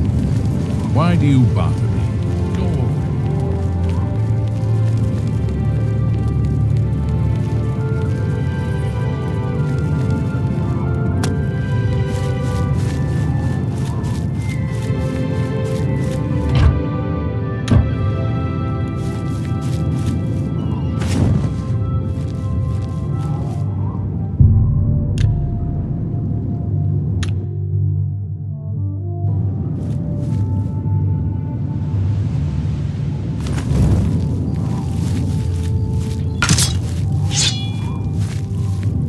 No, no, please, don't hurt me. He paid me to do it. I'm sorry. I didn't mean to do anything wrong. It was the robed man. He paid me to put those things in the barrel. I don't know his name, and his face was in shadow. He called to me yesterday as I walked by the lighthouse. I think he lives there. Or he did, anyway. He told me he was leaving Anvil. I'm sorry, but that's all I know. It's just outside the city walls. I think the robed man has lived there for quite some time. In the cellar. I don't know what goes on down there, but there's a horrible smell coming from underneath that door. It's like something died inside. Listen, that's all I know, really. Maybe Ulfgar Fogeye can tell you more. He's the lighthouse keeper, and probably rented out the cellar. Talk to Ulfgar. He's sure to have the key to the cellar. You know, if you want to get down there. Now please, just let me go.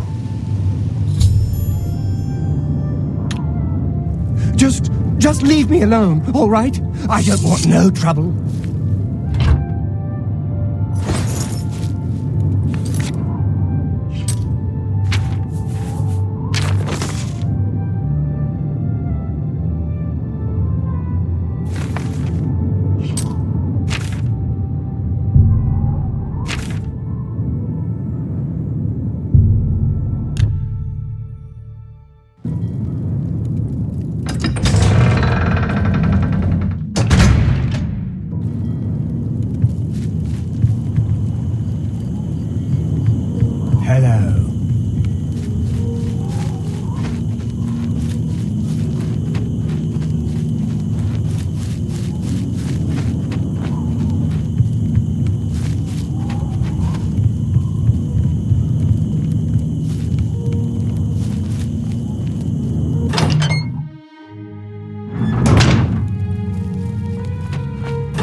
Well now, what might you want? Oh, do you now? And just why should I give you that? Oh, well, in that case, here you go.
Silencer, at last you've arrived. Fear not, for the crisis that has threatened the Dark Brotherhood has finally come to an end. I am Arquin, speaker for the Black Hand. As you can see, we have dealt with the betrayer, Lucien LeChance. No longer will you serve as his puppet. It seems LeChance wanted revenge against the Dark Brotherhood for some reason, and used you to do his dirty work. But now we can begin anew. I bestow upon you the title of Speaker. You will take Lucien LeChance's place on the Black Hand. Welcome. As you know, the Black Hand is now in a state of disarray. LeChance ordered you to kill us off. We five, including you, are now all that remain. Even worse, you killed the listener! The Black Hand without a listener is like a hand with no thumb. Even the listener's successor is dead. So, we have no choice but to invoke an ancient ritual. We must wake the Night Mother from her slumber and seek her guidance. Between the hours of midnight and 3 a.m., ask me about the Night Mother, and we will away to Our Lady's home. Only then will the ritual begin.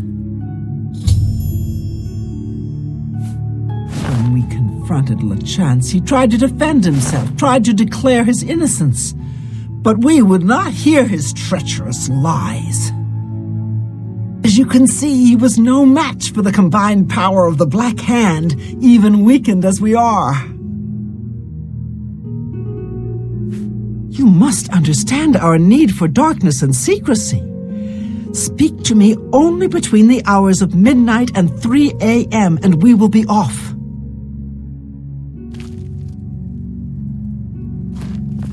May we forever serve the Night Mother. Greetings, fellow speaker.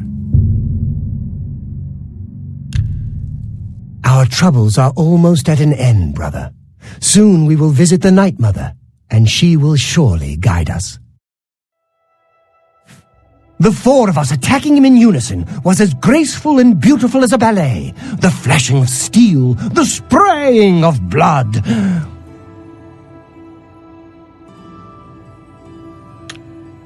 Sithis be with you. Greetings, Speaker. Most of my time is now spent on administrative duties. I have not had blood on my hands in far too long. Killing LeChance was pure ecstasy. Sithis is master. All hail the Dread Father.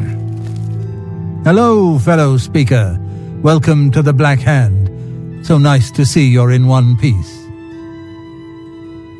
You should take some time to admire his corpse. It really is a thing of beauty. The punctures and slashes are almost poetic. May you always walk in the shadow of death.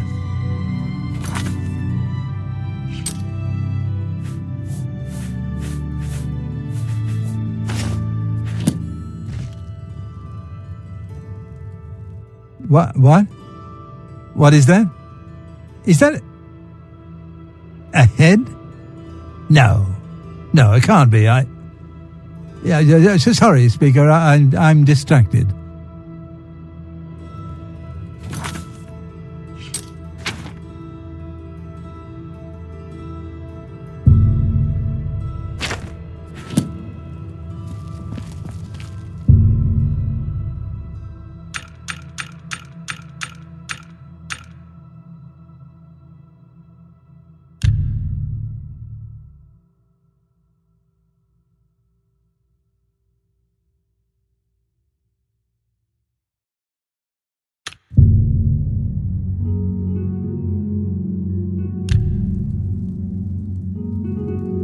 You are like an unholy vision, so beautiful. The Black Hand welcomes you. Dear Speaker, when darkness shrouds the Empire, we can travel to the resting place of the Night Mother and begin the ritual of awakening. The Night Mother must be awakened so that we may seek her guidance. Are you ready to travel now to her resting place? Very good, and so it begins, the Black Hand's journey into a darkness few can imagine. Let us be off. The Night Mother awaits.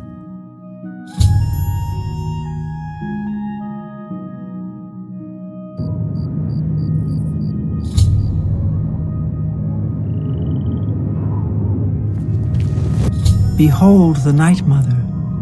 The locals call this statue the Lucky Old Lady. They have no idea how lucky they really are.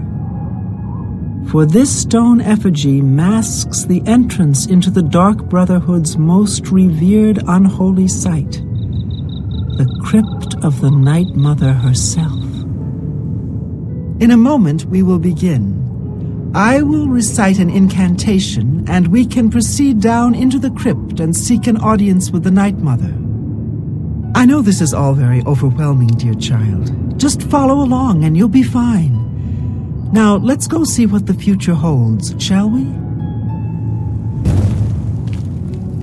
Unholy matron, we of the Black Hand beseech you. Reveal yourself now, most magnificent Night Mother, so that we may seek your guidance. Have you been well recently? Your skin looks a bit off.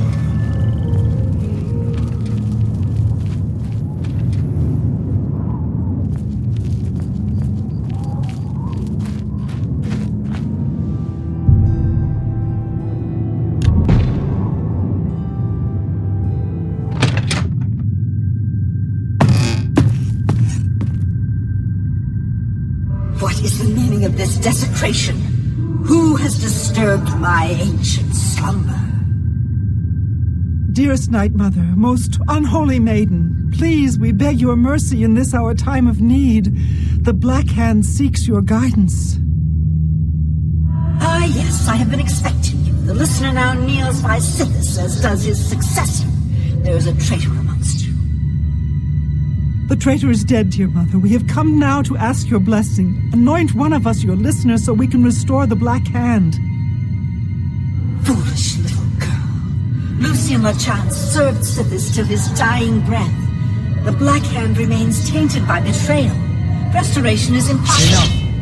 Enough of this. You will all suffer for the pain you have caused me. I will destroy your Night Mother, and the Dark Brotherhood will fall.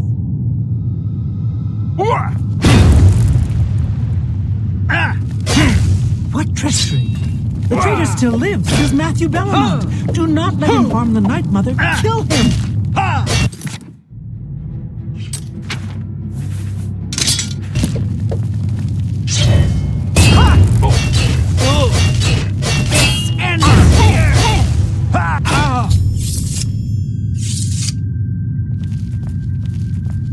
So, at last we meet. I have been following your strange journey through the Dark Brotherhood, young one. Your killing of the old man Bainland, the execution of Adamus Philida, the way you stalked and murdered each member of the Draconis family, your purification of the Cheydinhal Sanctuary, you, a mere underling, even managed to single-handedly eliminate half of my Black Hand.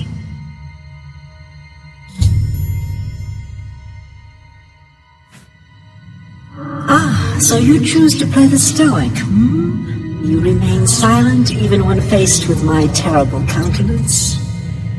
Your silent obedience is to be commended. If only my other children had offered such reverence. You see, I have known of Matthew Bellamont's intentions since he was just a boy. I knew of his thirst for vengeance. I could have informed my listener, but I refused. Refused to reward such incompetence. Ungol was weak. Indeed, I allowed Matthew Bellamont to proceed on his destructive course, just as I allowed you to intercept him.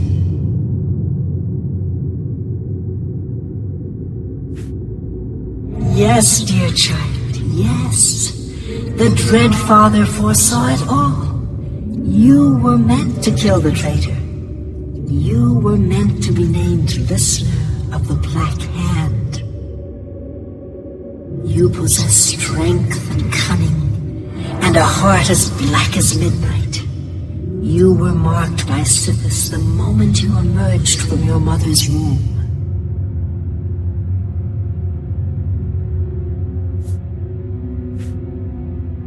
Go, take a few moments to collect yourself. Meditate upon all that has transpired. Help yourself to any treasures this crypt may offer. When you are ready, speak with me again, and I will deliver you safely to the only place you can truly call home, the Cheydinhal Sanctuary. There is much work to be done, and when you are back in the sanctuary, speak with Arquen. She will serve as your humble servant and guide.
You've returned. I trust you've weighed the importance of your new position.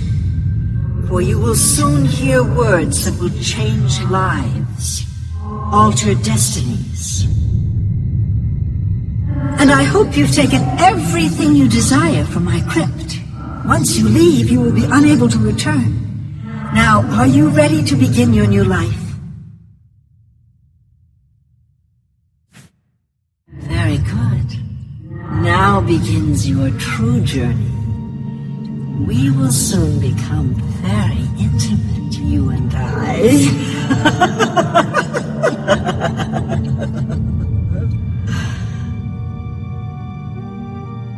Before I send you away, however, I would like to present you with a rather special reward.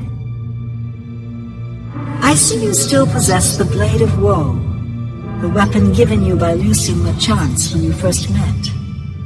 Allow me now to unlock its true power. Yes, you will now find the Blade of Woe a bit more potent than it was. Now go. Leave this crypt and serve our dread father till your dying breath.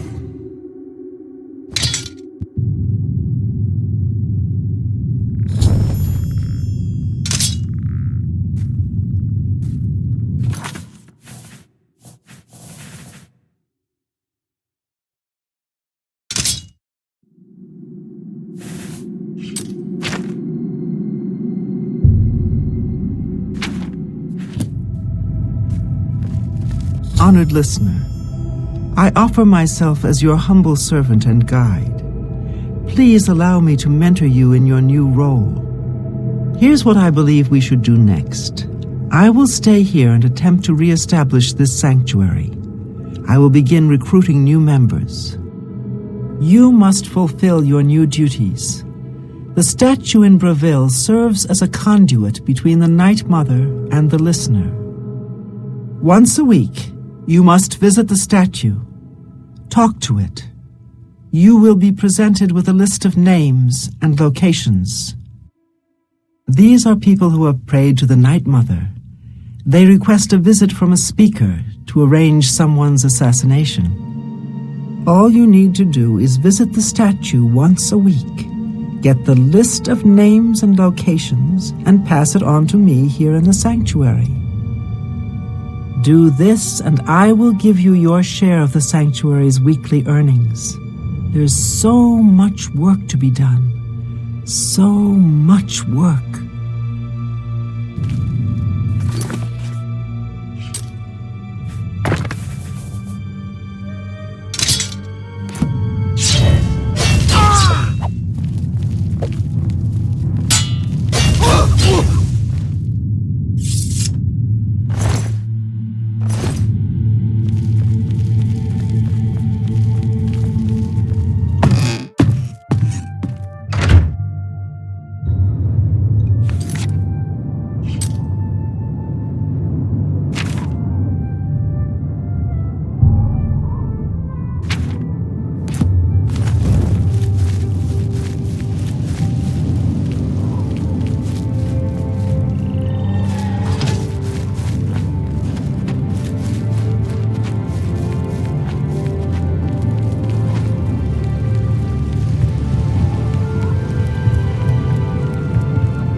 I was wondering whether or not we would be too late to rescue our comrades. What with how long you took getting here.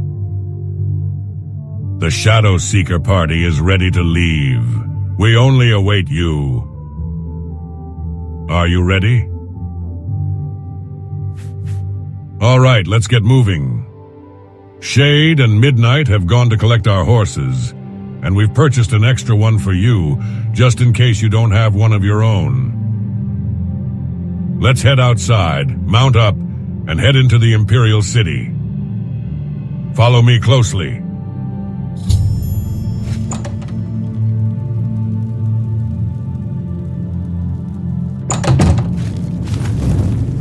Just because necessity dictates we should work together, doesn't mean I must degrade myself by conversing with you.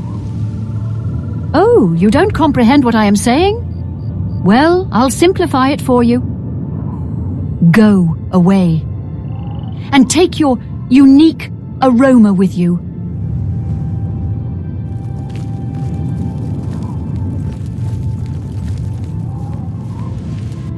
Blood will flow soon. A great deal of blood. Foul-smelling lizard blood. And it will be I who will be orchestrating the spilling. Best stay out of my way, lest you become an instrument within my grand symphony.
Thanks! I'll see you around!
Pity so, got nothing to eat.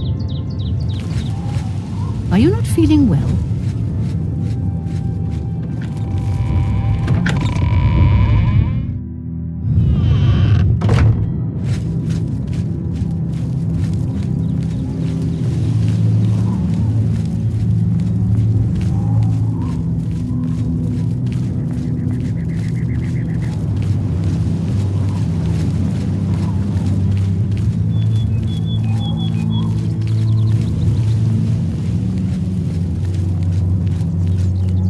Have pity on an old war veteran.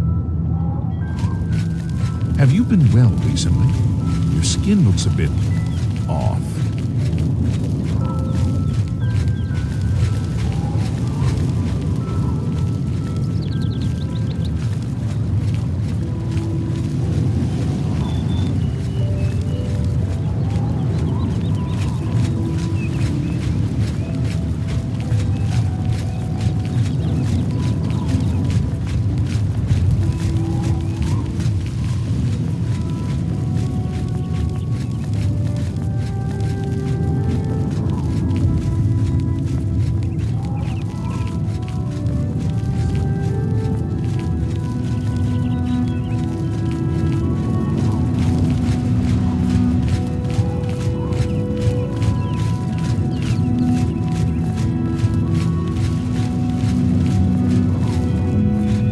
Beautiful, isn't she?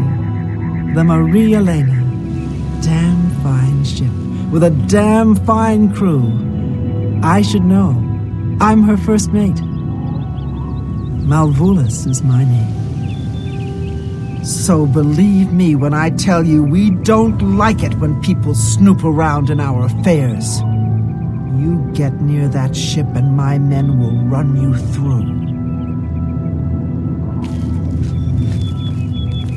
Is everything all right? You look a bit ill.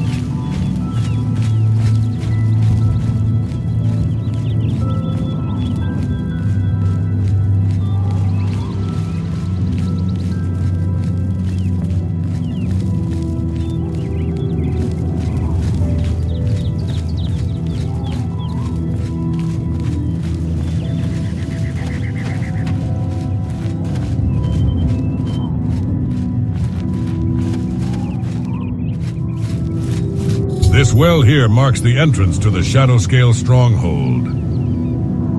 Whenever you are ready, head into the darkness and begin your attempt to free your friend. But don't forget what I told you. I will be waiting for Shade and Midnight's arrival before we begin our own assault. Perhaps we might encounter one another during our assault. Good luck.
Thirst for blood crosses his arms across his chest, drawing himself to his full height in what is obviously an attempt to intimidate you. Suddenly, his aggressive pose fades and he graces you with a small, though somewhat unimpressed, smile. You suspect that the Battlemaster's disapproval is born of the Battle Mage robe that you wear. Ah, a theoretical combatant comes to visit. You know, scholar, that there are those that think and those that do. A warrior defines himself through deed. A scholar defines himself by spending his whole life trying to decide how best to define himself. What's one of Seeker of Knowledge's proteges doing in the practice hall? Of course I knew him. I trained him to fight as I have trained many others. He was a worthy warrior, and so he stood out amongst the masses. He had a warrior's skills, a warrior's instinct, and a warrior's spirit. He was a fighter to the very core. In truth, he was a great asset to the Shadowscales, and his departure and death was our loss, though I confess I was not surprised when he left. A strange question to ask, but one that deserves an answer. He was a hard-headed hatchling, not much given to listening to the advice of others. Yet his drive to succeed meant that through trial and error, he eventually became one of the best. To this day, I still think that he trained himself more than I trained him. All I did was supply the sparring partners. From there, he learned from his mistakes and adapted his fighting style to suit. I believe that even though he listened to the instructions I was giving him, his pride refused to accept it without finding out for himself. Maybe that is a part of the reason why he left us. Eyes of Obsidian told us all that this was the best life, but Ruined-Tail wanted to see it for himself.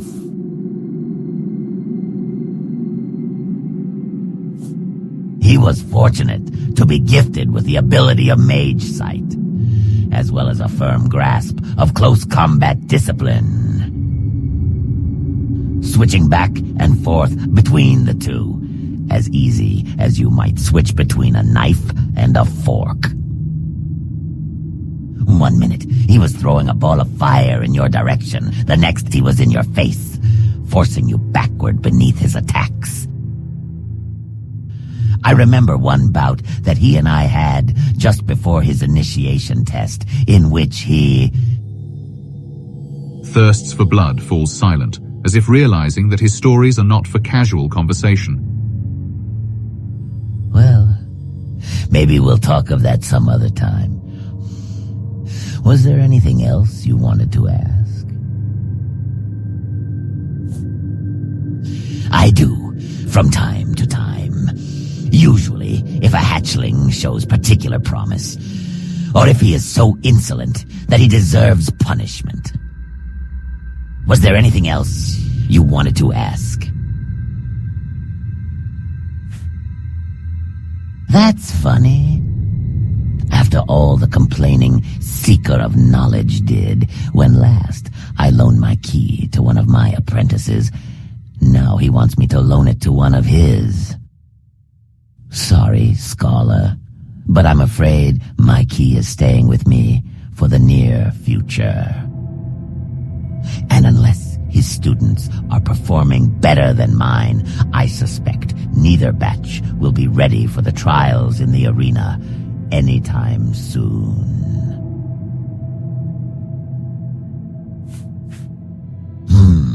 An opportunity to convert one of Seeker of Knowledge's pet scholars into a proper Shadowscale assassin. How can I possibly pass up the opportunity? All right then, follow me into the practice room. Once we are both inside, the bout will begin. But be warned, just because you are a hatchling doesn't mean I will restrain myself. Grave injuries are common in the practice room, and though deaths are not particularly common, they do happen from time to time. Rest assured, though, eyes of obsidian will not hold your death against me, should you fall during training.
What you will of me and leave, young hatchling.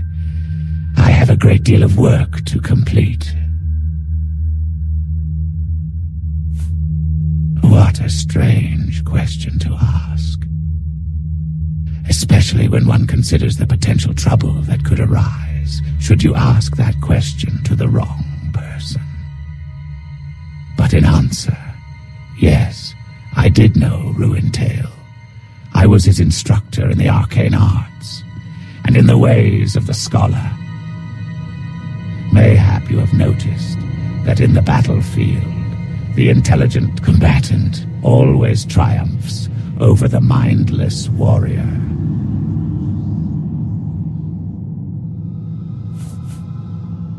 He was an apt pupil, always asking questions, and always challenging what was presented as given fact.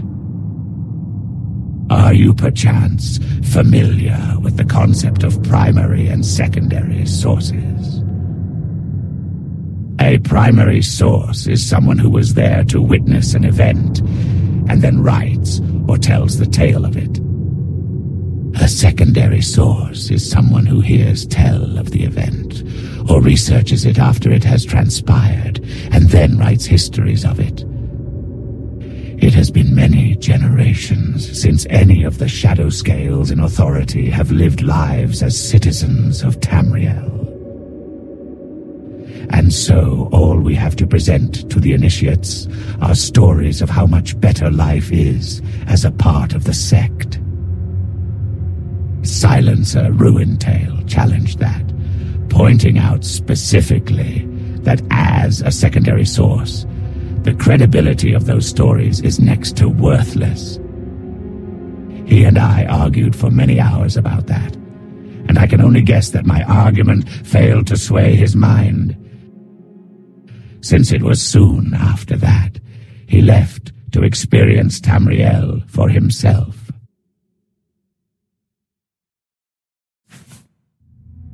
In truth, his abilities in that area were limited.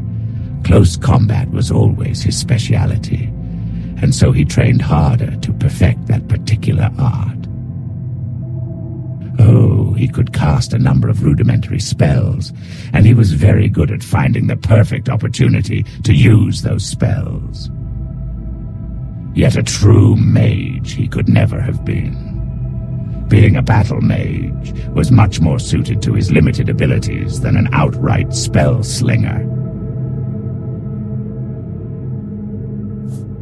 It was a decision of the heart, and one born of conflict rather than true rationality. I have always blamed myself for his departure, since I was unable to convince him of the value of remaining within our sect. Though I do not believe that to be the sole reason he left, I have always felt that it had a distinct influence on it.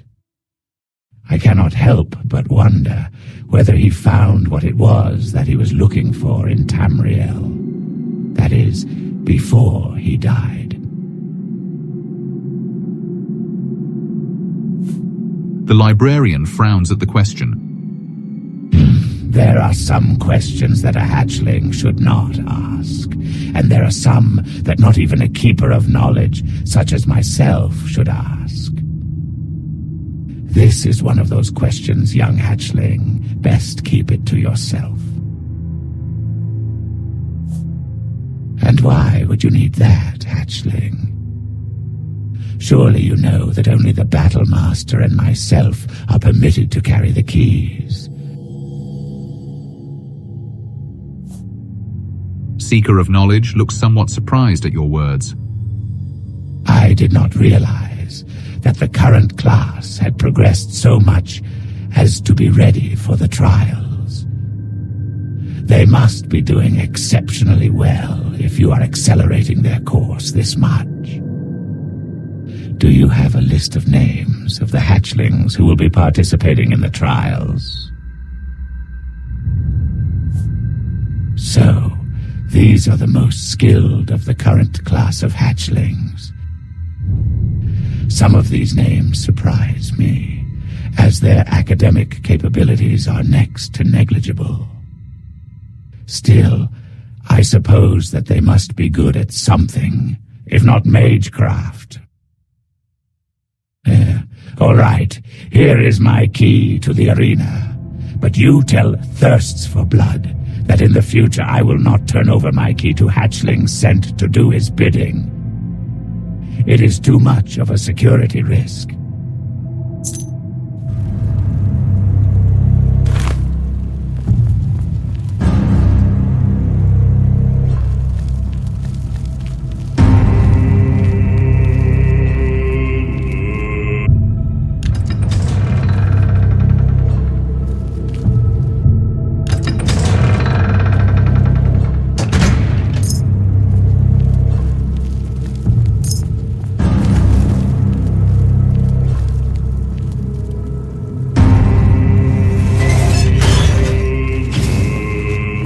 You did very well to make it this far. Not many could have stood against the mighty Shadowscales and survive as you have. They are indeed a powerful sect full of highly talented and capable Argonians, let down only by a spiritual division within the ranks.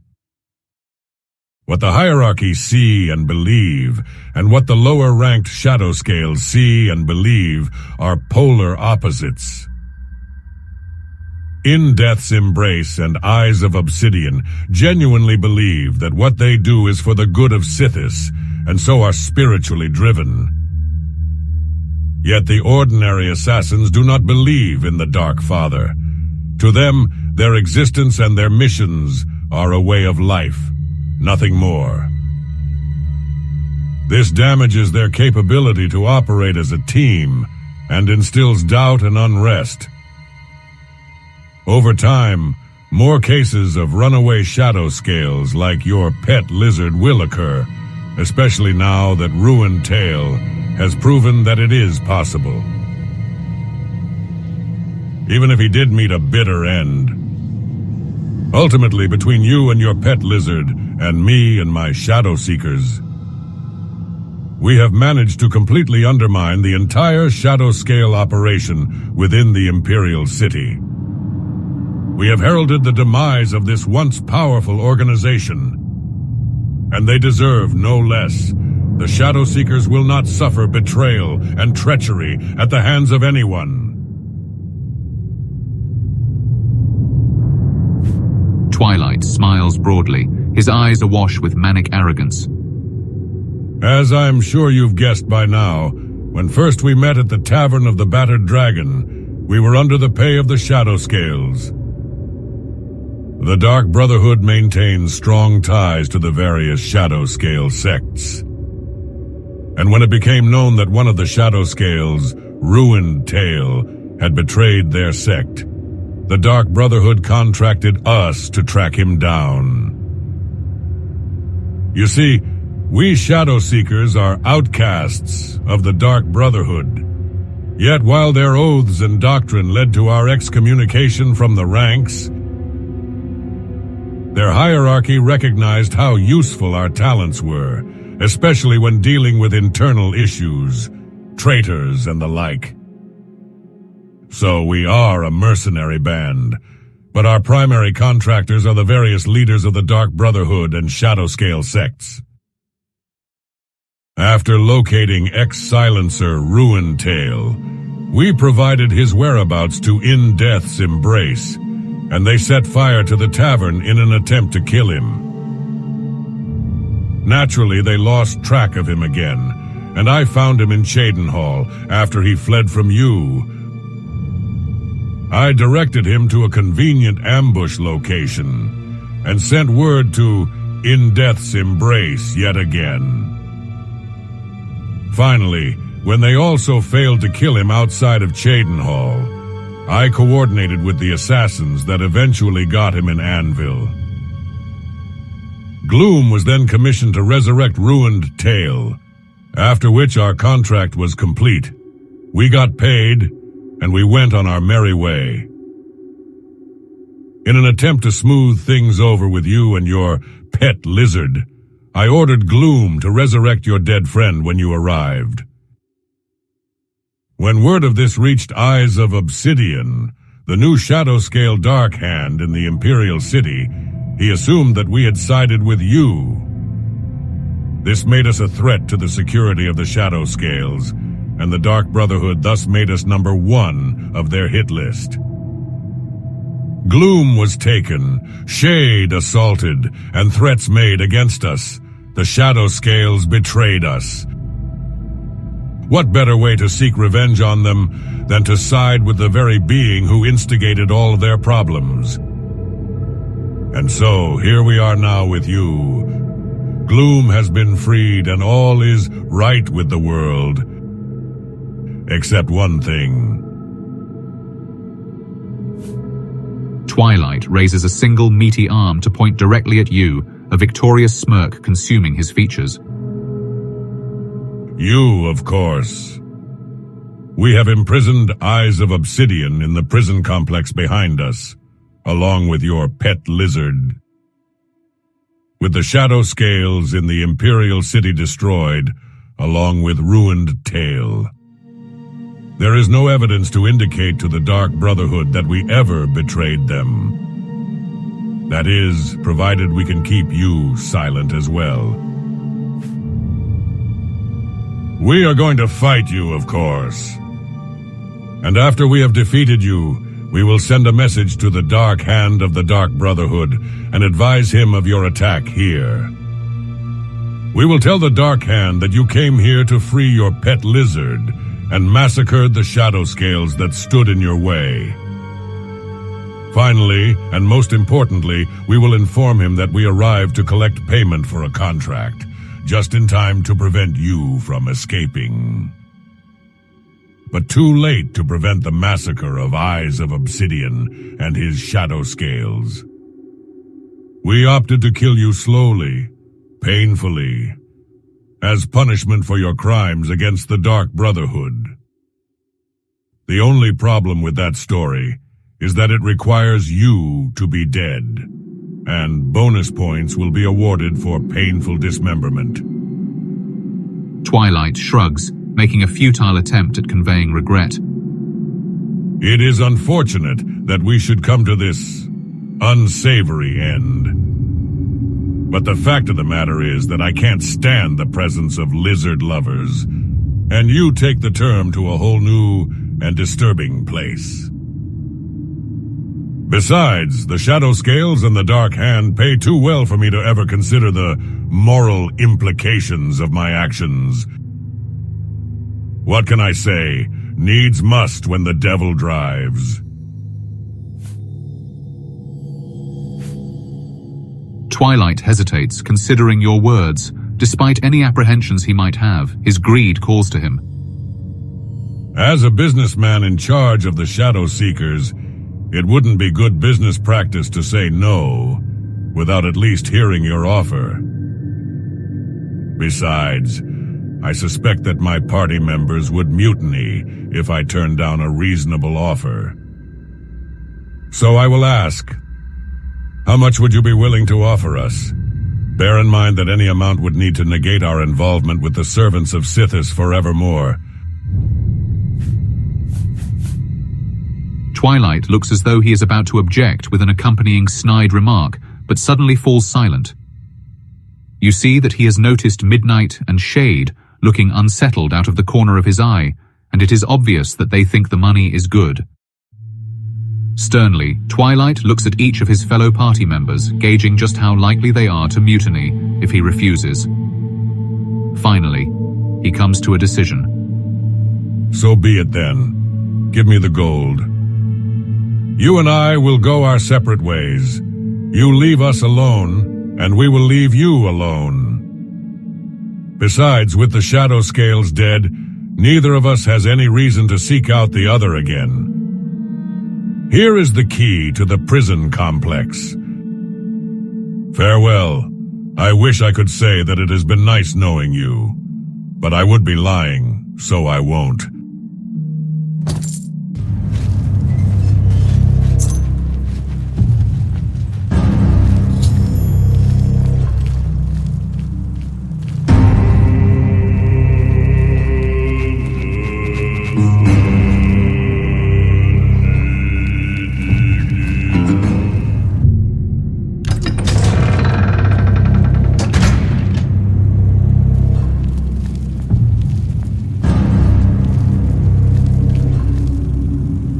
Eyes of Obsidian, the Hierarch Dark Hand of the Imperial City's Shadowscale sect, inclines his head at your approach, yet refuses to look at you. Even before he speaks, his shame at his dismal failure and the loss of his sect is obvious, and you sense in him a certain resignation to his fate. So, at last we meet. You are Silencer Ruined-Tail's companion, yes. For some reason, I knew that it would be you I would be seeing next, and not those dreadful Shadow Seekers. For all of their skill as a unified team, they exist on the perpetual edge of mutiny, forever tormented by their excommunication from the Dark Brotherhood, coupled with a blind desire to prove themselves worthy to the Dark Father. And so they are gone, and you are here to confront the one who brought about all the pain in your pitiful existence. Well, you are here. Now what? Yes, I did, all in the name of Sithis, the Dark Father, and I regret none of it, except for my dismal failure. And so, my Shadowscales are all dead. By your hand, or the Shadow Seekers, it makes no difference. You are here to see your friend, to see Silencer Ruined-Tail. Here is the key to his cell door. I suspect you will find what resides there most interesting. And now, do what you will of me. I have failed the Dark Father, and my life is forfeit anyway.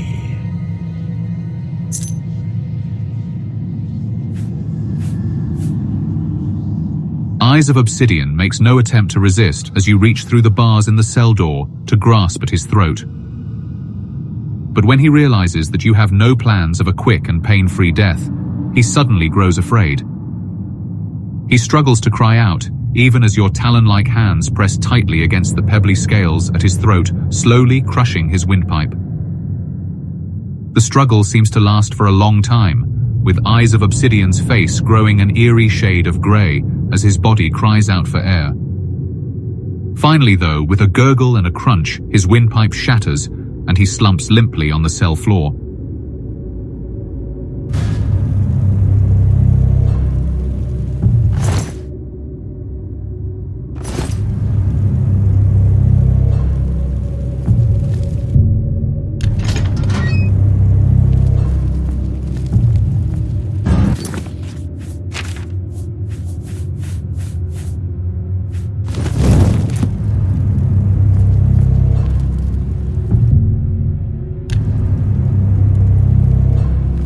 Upon seeing Ruin's tormented face, you can see that there is nothing alive about him. He is undead in every sense of the word.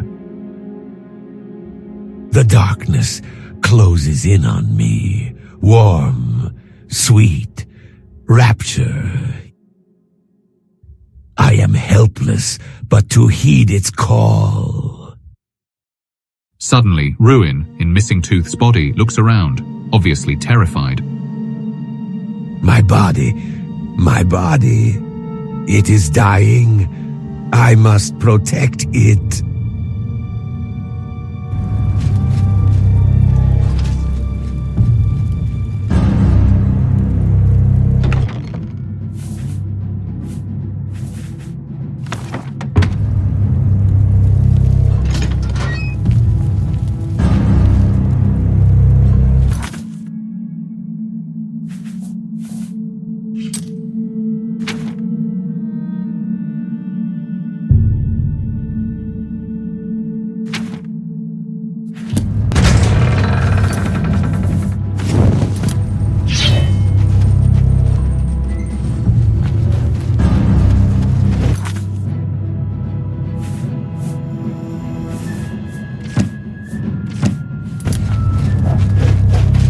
Ruin's expression is a curious mix of happiness and absolute despair.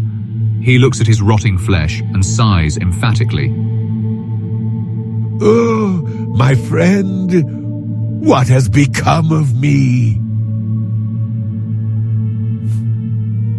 A momentary lapse into lucidity, my friend. Already I can feel the taint of the darkness as it threatens to consume me once again. I have learned that one who is close to death will forever be tainted by it. And despite all that I hold dear, I could not resist its call. Once before, I was slain, and you fought with teeth and claw to resurrect me. You saved my soul from the dark expanse of godlessness it was trapped in. I am eternally grateful to you, and I would not have you undo your choice to bring me back to life. But this time, circumstances have changed. My physical form is trapped here, and the darker side of my soul with it. Yet, were it free, I would no longer be trapped at the crossroads of the faithless. Because, my friend, I no longer am the faithless creature that I once was. Through you, I have found a deity whose ideals are akin to my own. My pessimism and skepticism no longer hold me back from the path into the afterlife. Because I know now that ultimately it is the ideals of a god that warrants absolute belief. The realm of my deity stands open before me, And it is only this body, Missing Tooth's body, and my body upon the altar there, that chain me to this realm. Thus, death no longer holds any sway over me. My soul is free, yet my body still remains here. I need to make the ultimate sacrifice in order to free myself, but I cannot do so without your permission. Yes, it is the only way to set me free, once and for all. Despite my best efforts, I cannot escape this taint. It will reclaim me if you do not permit me to end it. We've had a good run, my friend. A companionship that has existed through seemingly irresolvable differences, backgrounds, and even beyond the grave. Though we must part now, ultimately our souls are inseparable, making our parting only temporary. When you have done what you need to do on Tamriel, and your time to move on to the next life comes, I will be waiting for you at the gates to the afterlife, ready to greet you with open arms, and bask in your company once again. But now, it is time to end it. Do not let your feelings for me influence what it is that needs to be done.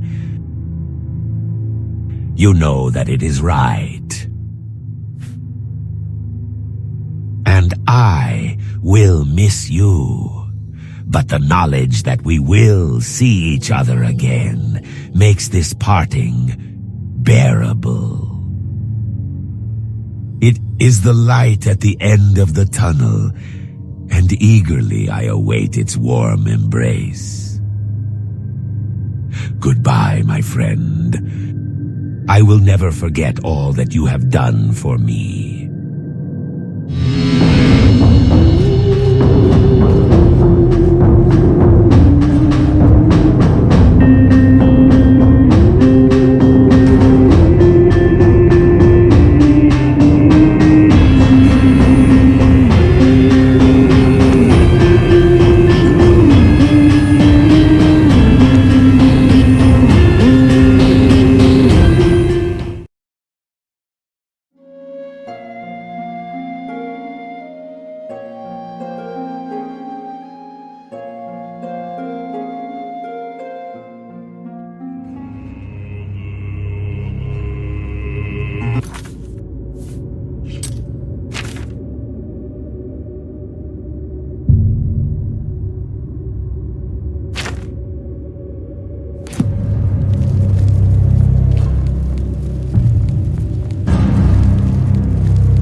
Get out there and lighten a few pockets.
I can repair almost anything.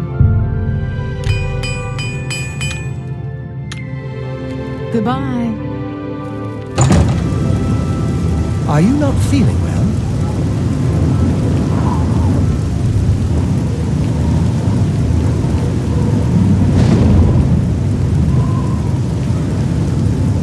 You should really...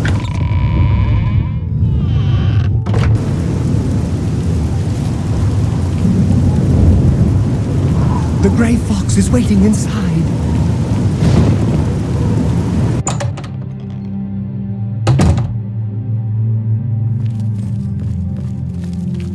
I've been waiting for you. Have a seat. Are you ready for one last great heist? This is the big one. This is the heist that will be written about and talked about for decades to come. We are going to steal one of the Elder Scrolls from the Imperial Palace. Are you ready for this challenge? There is no buyer. This is for glory, not for money. Our names will become legend. I also have a personal need for this particular scroll. As for your compensation, I ask you to trust me. If my plan works, you will get a reward worth far more than mere money. Will you do it? Capital! I have worked for 11 years planning this heist. Sevilla's stone provided the last bit of information I needed. The Elder Scrolls are kept in the Imperial Palace, behind a door that cannot be breached. Sevilla's stone has revealed a path around this door. You will have to travel the old way. Once used as an escape route for Imperial emperors, it has been forgotten for centuries. To unseal the entrance, you must sneak into the basement of the palace and activate the Glass of Time, whatever that is. In the Imperial sewers, here is the key for the gate to that section of the sewers. I picked the pocket of Okato himself to get it.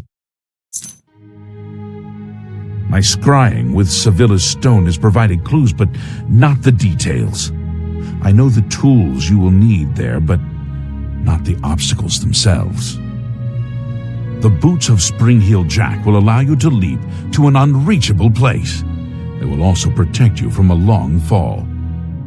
The Arrow of Extrication is the only way to unlock the final door. Take them both. Once you're inside the palace itself, you need to find the reading room. The blind priests will deliver a scroll to you there. I arranged for the notable Celia Cameron to want to read a particular Elder Scroll. Don't ask how. However, she will be unavoidably detained. You will take her place. Do not speak to the priests. They're blindfolded and will not realize it isn't her unless you speak. As the Guildmaster, I am waiving blood price for anyone you kill during this heist. However, I can't stop the Watch from putting a price on your head. I've written it down for you in this book. I've chosen you because you are the best. Good luck.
Remember, trespassing in the Imperial Palace is a serious crime. Do not venture beyond the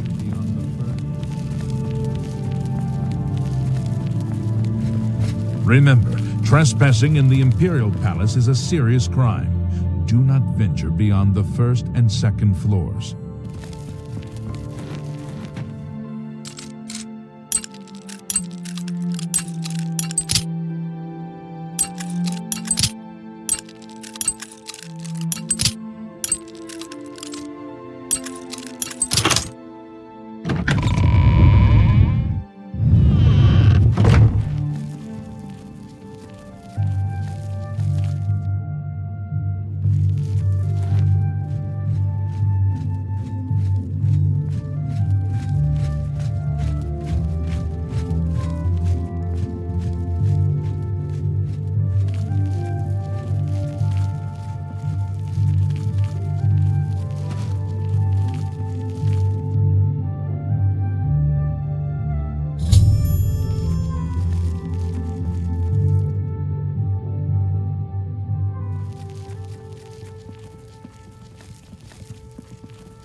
Remember, trespassing in the Imperial Palace is a serious crime.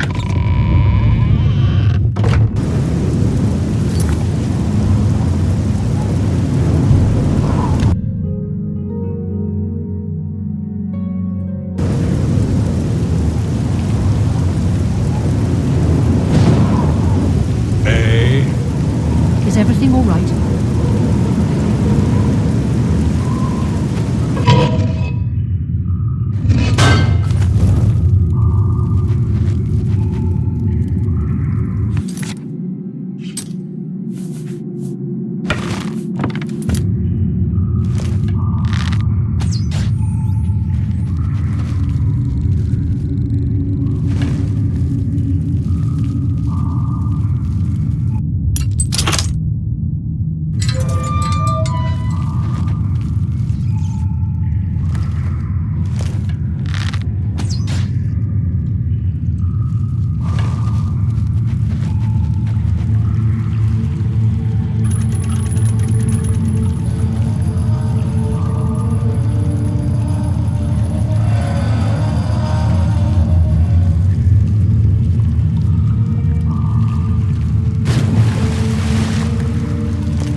Cameron, I present to you the Elder Scroll you requested.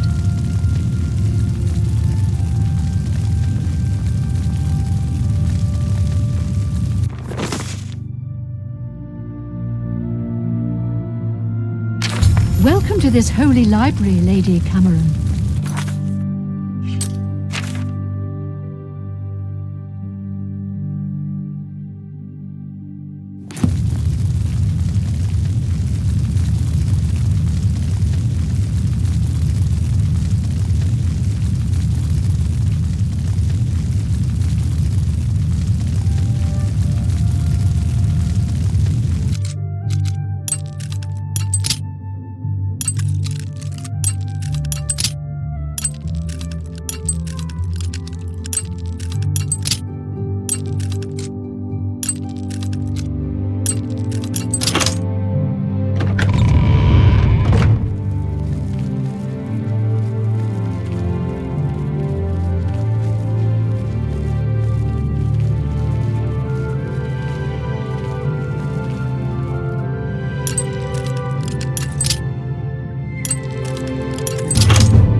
The Grey Fox is waiting inside.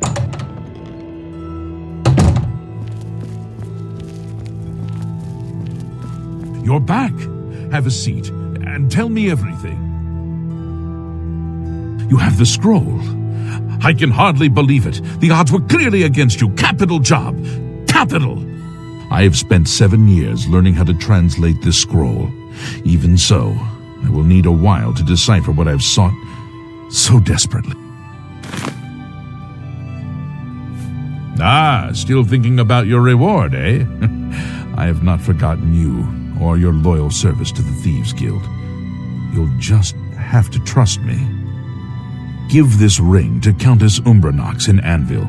Say nothing about me to her. I need to know how she reacts to it. It may provoke anger or tears. If she asks, just tell her a stranger wanted her to have it. Then report back to me on her reaction.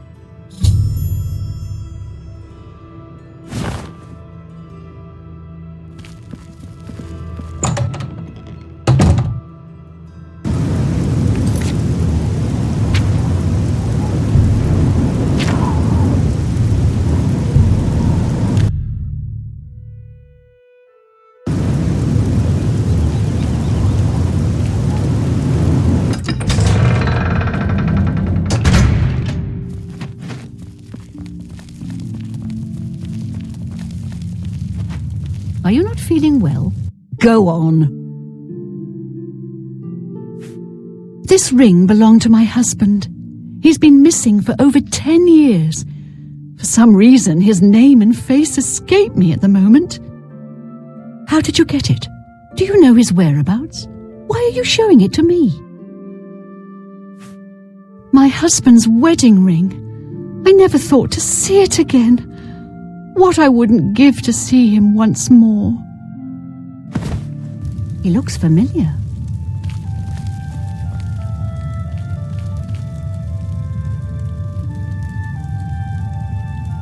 By the power of the Elder Scrolls, I name Emer Deriloth as the true thief of Nocturnal's cow. You're the Grey Fox? I've been betrayed! I am the Grey Fox, but you have not been betrayed. But... I am also your missing husband, Corvus. Corvus? Is it really you? 10 years I've waited for word from you. Why did you hide from me? 10 years ago I inherited this cowl from the former guildmaster of the Thieves Guild. I became the new guildmaster, but I also received its curse. Whoever wears Nocturnal's cowl shall have his name stricken from history. Once I donned the cowl, no one in all of Tamriel could recognize me. With the cowl, I became the Grey Fox. Without it, I was a stranger, even to you. You mean you were unable to return? I've stood right next to you, and you didn't even know it. I cried out to you, "Here I am! It's me, Corvus!" But you just looked at me, confused. You have broken my heart for a second time.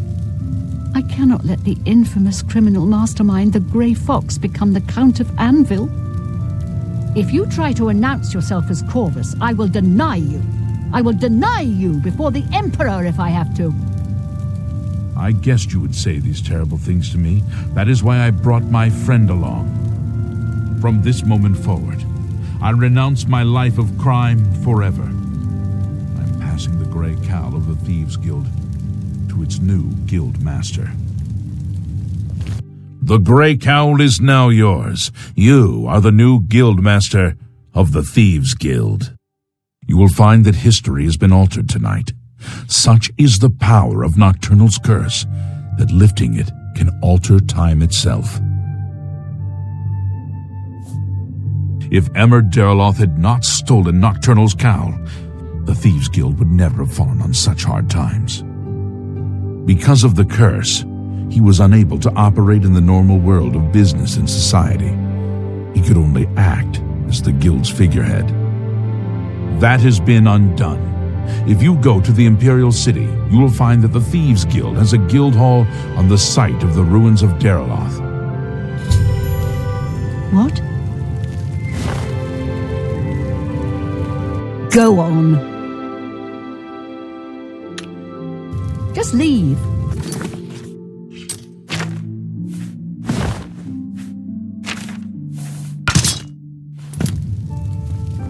You're the Grey Fox. You're under arrest for all kinds of stuff. You're wanted dead or alive. I'm choosing dead. I'll make captain for this.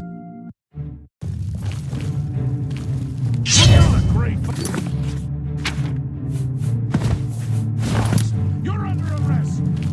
I'll let you live this time, sir.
Upon seeing you, Ruin's contented expression rapidly turns to one of uncontrolled joy. Eagerly, he embraces you as you draw near.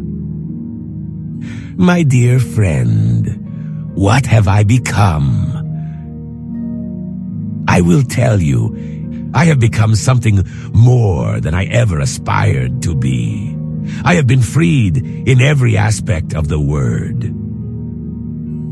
And the brief period of time that Missing Tooth and I inhabited the same body, it seems that I had a good influence on him.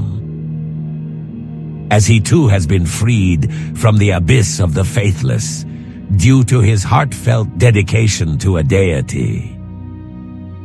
Impossibly, I find myself feeling happy of all things.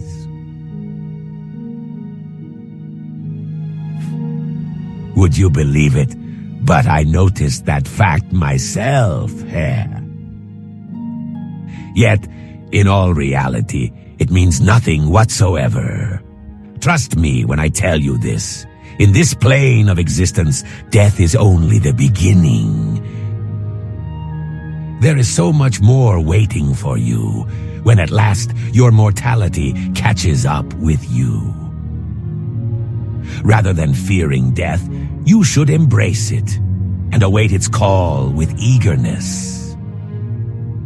Yet now is not the time.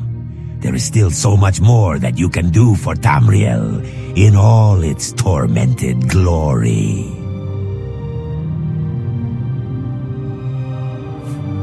I know that, and I miss you as well. Yet for the time being, our separation is necessary. Each of us has our separate tasks. Young Missing Tooth's tutelage has been entrusted to me, and it is a task that I take very seriously. He has a great deal of learning to catch up on. So many opportunities he might have experienced in life, stolen by the Shadow Seeker, Gloom. And you. Well, there are others out there who are depending on you.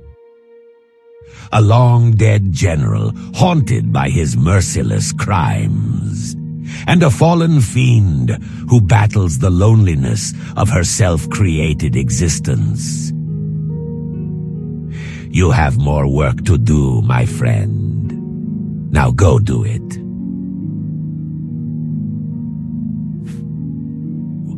I can imagine, and I have much that I want to discuss as well. Yet, now is not the time for such things, simply because I already know what you are going to say. There is so much that you and I wanted to do in life, which we never had the opportunity to do. Perhaps in death, or in the next life, we can rectify that. We will meet again, my friend. When you awaken in the morning, you will feel refreshed as never before. And you will remember this event as being something more than a dream. You will remember it as a premonition of what awaits you in the next life.